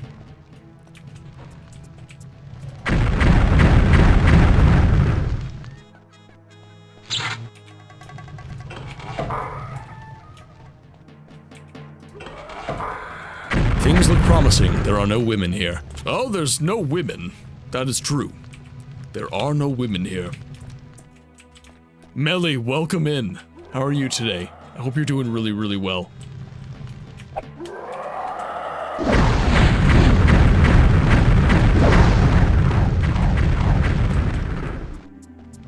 I've been really well, so, you haven't been in the stream lately, so I'll just get you up to speed. I've started a treatment for my health issues. I'm feeling much, much better. And, that's really the biggest thing. Started making plans to post my first long-form YouTube videos. I'm really, really excited about that. Ironic that Melly gets no women. It's true. It is true.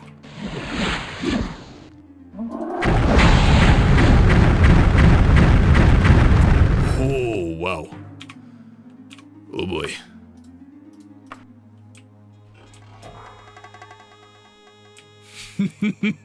Everybody's missed you, Melly.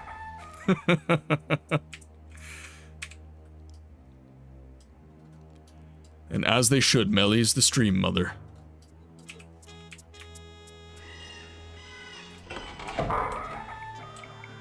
She's the one who makes sure we're all taken care of.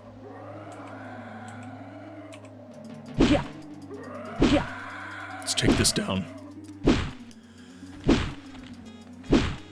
But yeah, other than that, Melly, life's been pretty simple. I hope everything's been good on your end.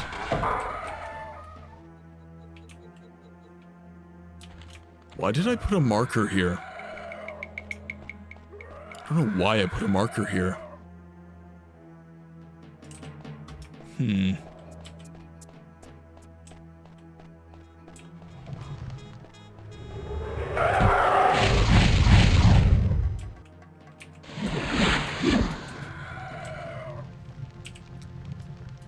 Let's see.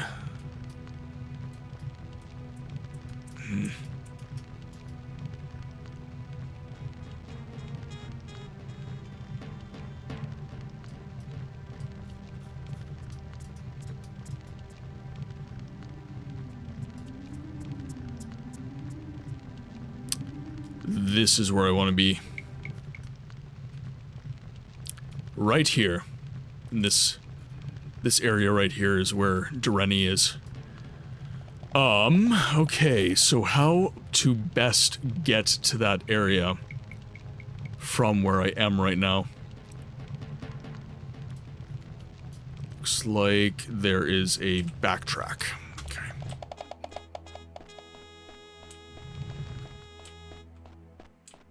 Pretty good, yes. Just watching Ravens, the Ravens game at this moment.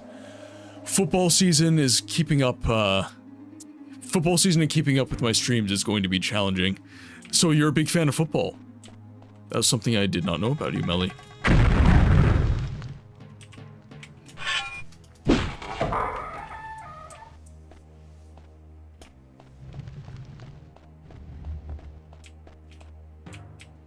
I must confess I am not much of a sports fan.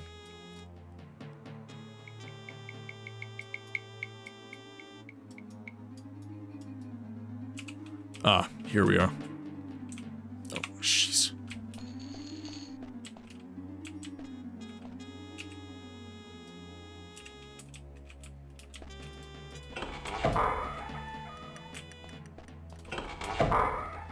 There we go. There we go. All right.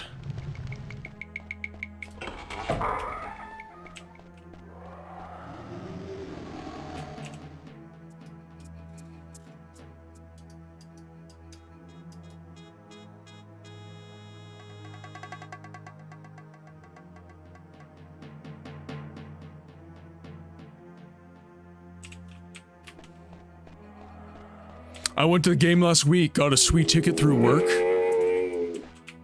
Going to games are, I have only ever, the only professional sports games I've been to were, when I was living in Oklahoma. I went to a Toronto Raptors and Oklahoma City Thunder basketball game.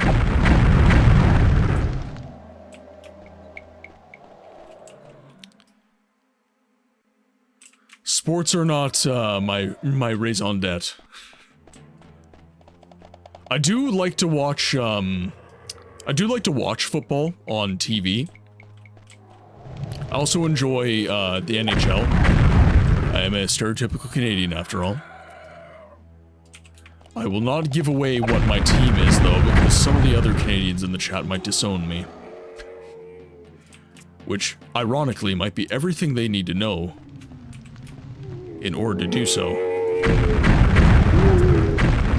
I'm more of a concert guy myself, maybe that's why I'm half deaf.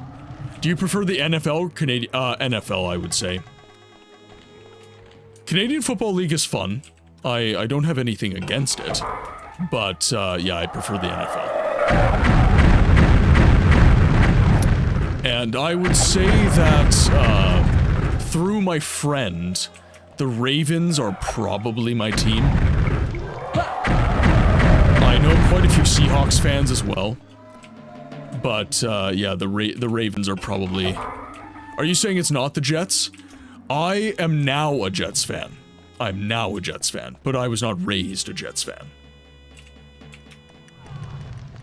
I was raised as a fan of one of the most hated teams in all of the NHL.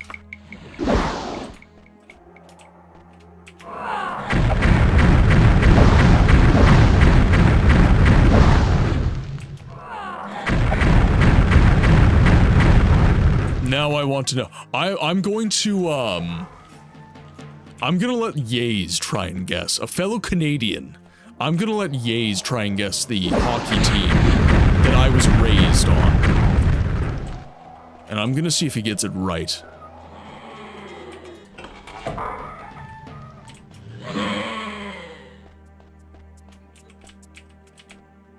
It better, no, it's not the Habs. It is not the Habs.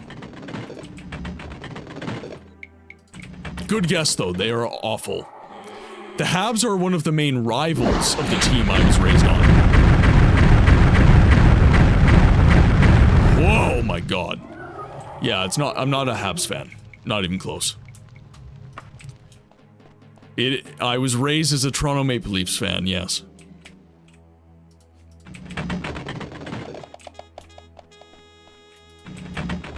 I thought they were the greatest for many, many of my formative years. And then I found out everybody hated them. A friend of mine is a Leafs fan too. Poor bastard. I feel for him deeply.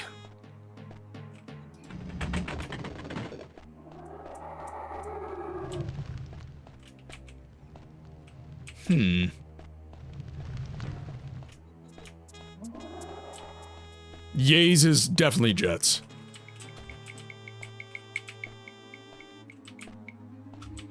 If I know my Papa Yahtzee, and I think I do, he's a Jets fan.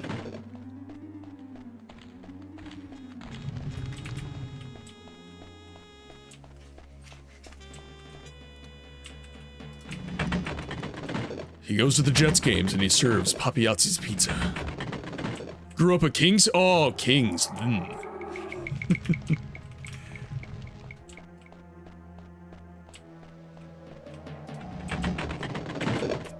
These are all on. I feel like this is correct. Why is it not? I feel like it's changing it. There we go.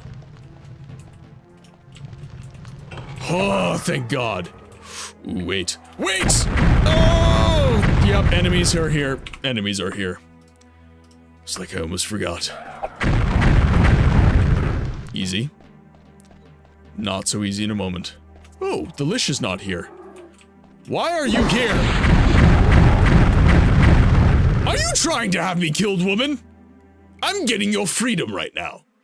How dare you?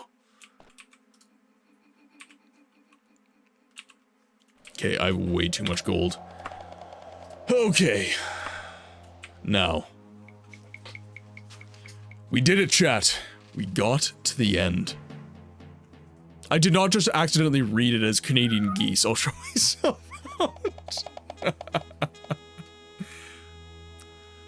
You have succeeded in the most dangerous enterprise, Saivaris. But many more such trials await you.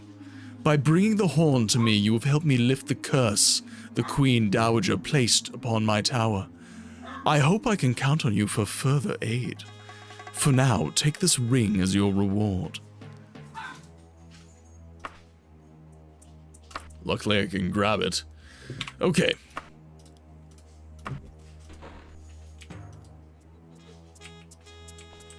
Okay, I need information, though. Where's my information?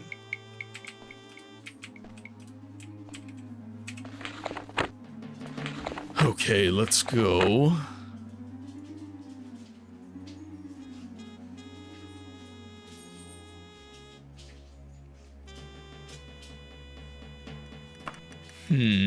My brain mushed football, league, and Leafs together, and that somehow became geese in my brain. Okay. So, we have now freed Medora Dureni of her circumstance. Do I travel back to Daggerfall now? Interesting.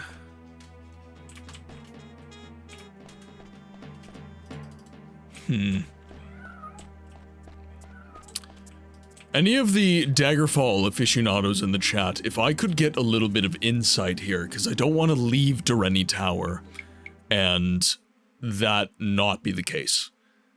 But I feel like right now, because she's not responding to my requests for dialogue at this point.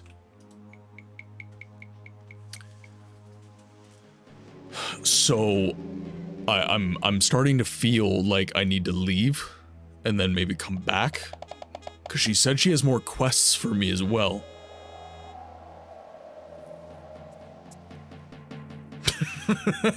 Bween, at least they exist. That is true. That is true.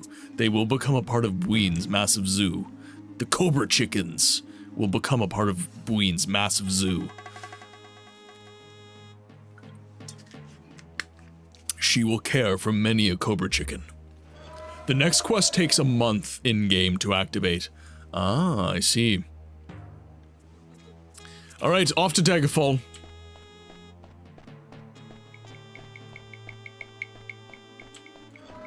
What level are we at? I am level 8. I'm still level 8.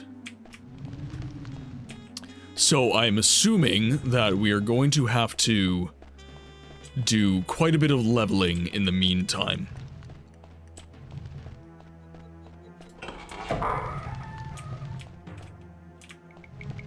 That's not how I got here. How did I get here?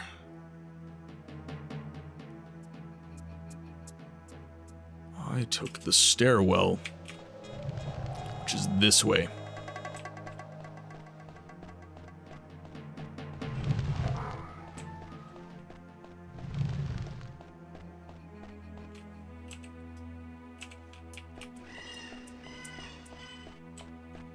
Okay, over this way we go.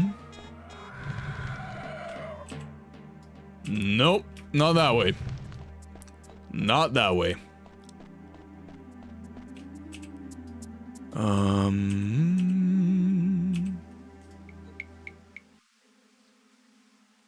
Yes, that way? No, this way. Yes.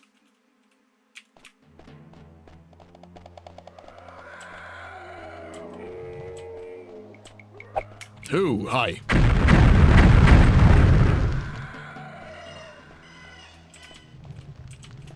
I want a zoo so badly. You would take such good care of the animals. The way you are with Mr. Skunky and GSD, I know that you would take such good care of those animals. So, Bween, you're going to school, right? I have a question. Are you going to school for, like, veterinary medicine? Or are you going to school for, like, people medicine?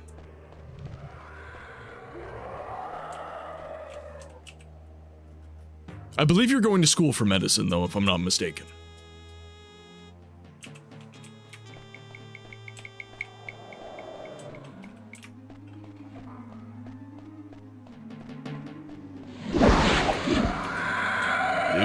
jeez. I'm silenced. I need to run. Time to run.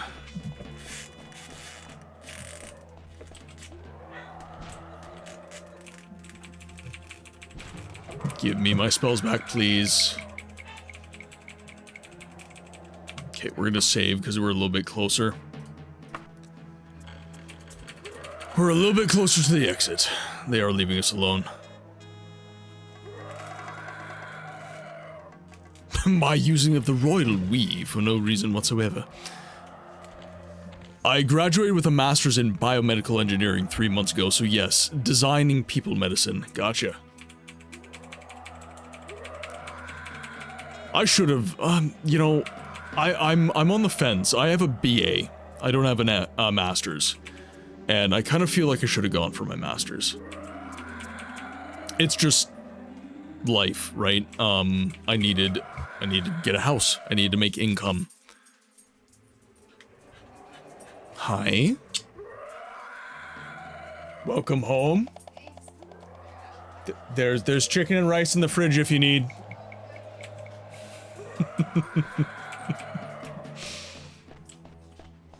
She's been gone for a while.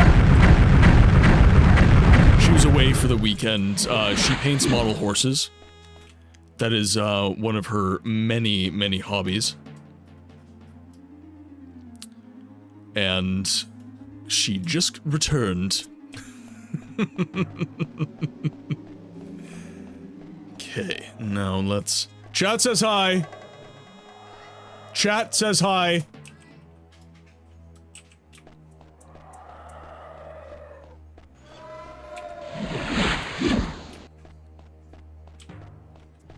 Okay, I think we are pretty much out.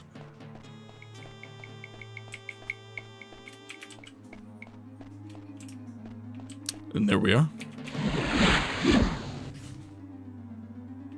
We hath escaped. Now let's get to Daggerfall and unencumber ourselves of all of this ridiculous amount of loot.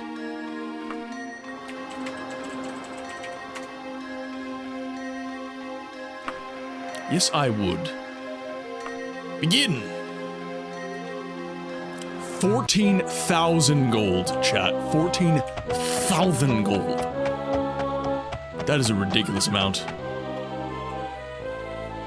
Okay, let's make our way down to the bank of Daggerfall. Let's get rid of all of this stuff. And then, that should be it. That should be the 4-hour mark for the stream, guys.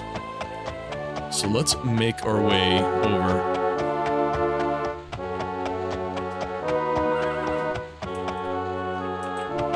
Very close.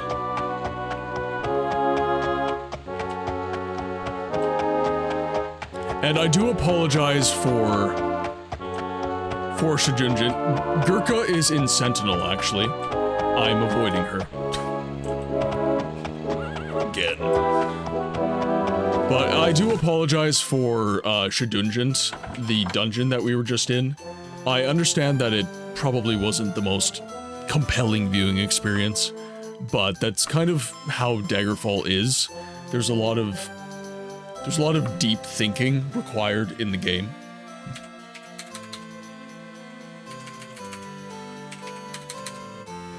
So I do thank you guys for sticking around, and 35 kilograms in gold. I was close.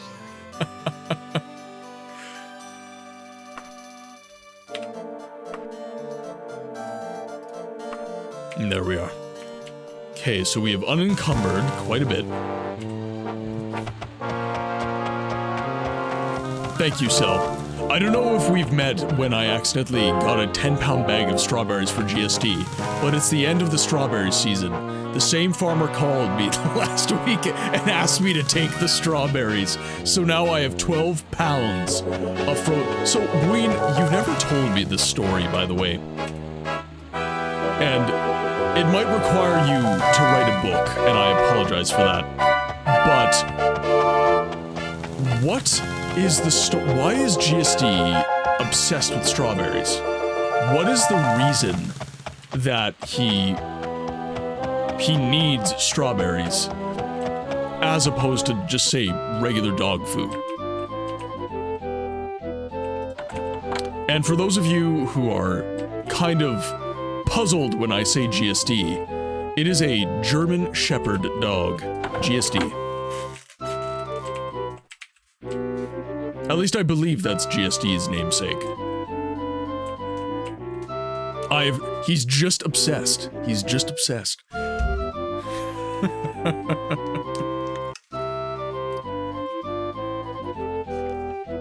I gave him a strawberry once 2 years ago and he's been obsessed ever since.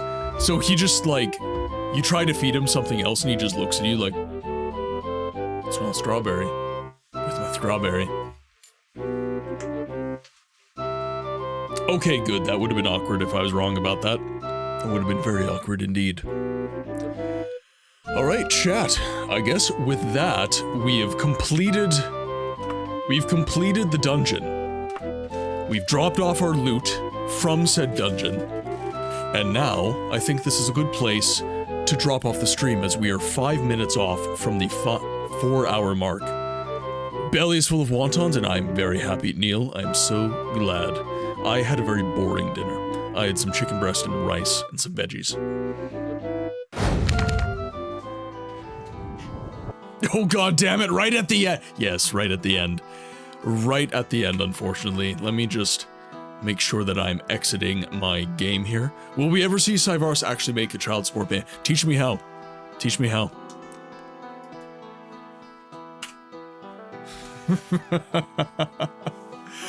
Okay, chat, our time in the game library has once again drawn to a close. I would just like to Naravar, the Argonians stole my McNuggets. Thank you to every single one of you who has shown support to the stream today.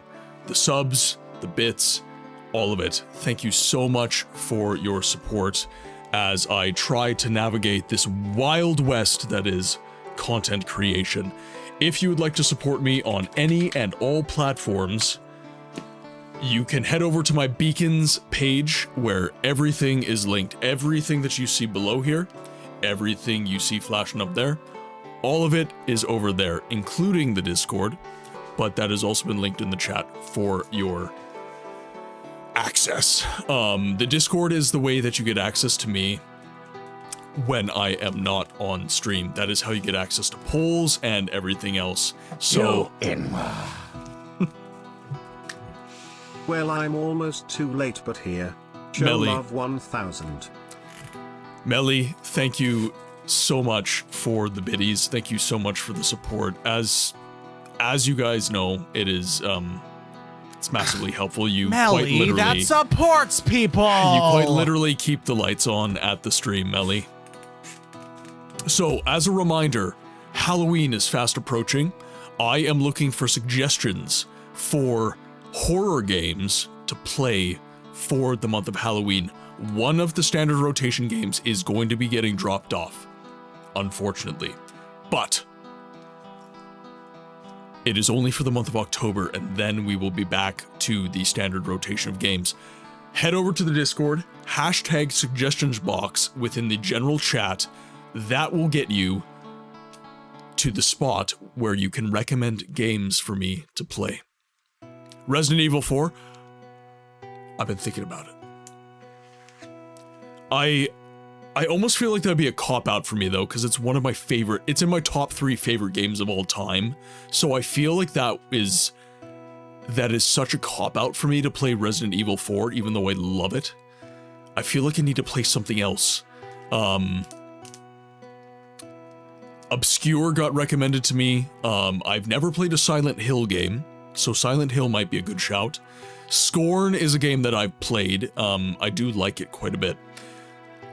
I think Scorn would be a good shout as well. I'm not putting it up to a vote though, I'm just kind of taking in all the information, and then I'm gonna pick what I want to play for the month of October. Then shouldn't you share your favorite game with the new audience and friends? That is true. That is a perspective, that is definitely a perspective to take. And I do, it's my top 3 favorite games.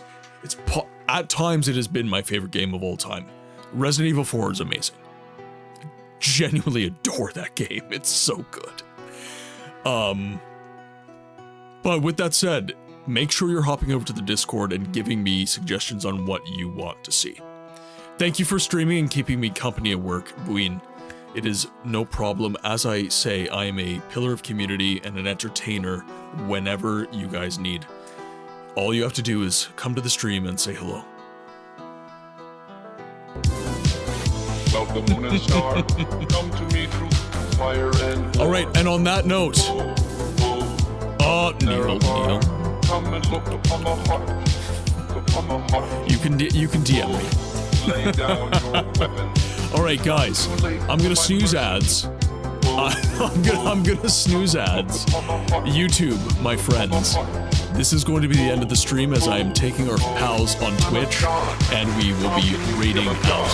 Thank you for all the subs, all the bits, all the raids. Shout out to Eternal Arcade for the raid earlier in the stream today. And we are gonna see who is online for a raid. I'm a god. Okay, let's see here. Let's see if anyone's actually online this Monday. Ghost is on, okay. I haven't raided her in a bit. Tarkonix is playing Hollow Knight. He raided Squish. I've been in his stream a little bit, not too much. But he's playing Hollow Knight. You know what? We're gonna give Ghosty some love. Our spooky denizen, mistress of the dark, Ghost Siren. She is playing Cabernet right now, which I believe is a horror RPG. Okay, so what we're gonna do, we're gonna start the raid. Once again, if you would like to support me on any of the socials or any of the donations or merch pages, the beacons link is right there. If you are not subscribed, there is your raid message, and if you are subscribed, there is your raid message. And as ever, my friends, it's been the pleasure of a lifetime getting to stream to you all today. I ask that you be well until Friday, where we continue the Elder Scrolls 3 Morrowind. And until then, I ask that you be well, and I'll see you on the next one.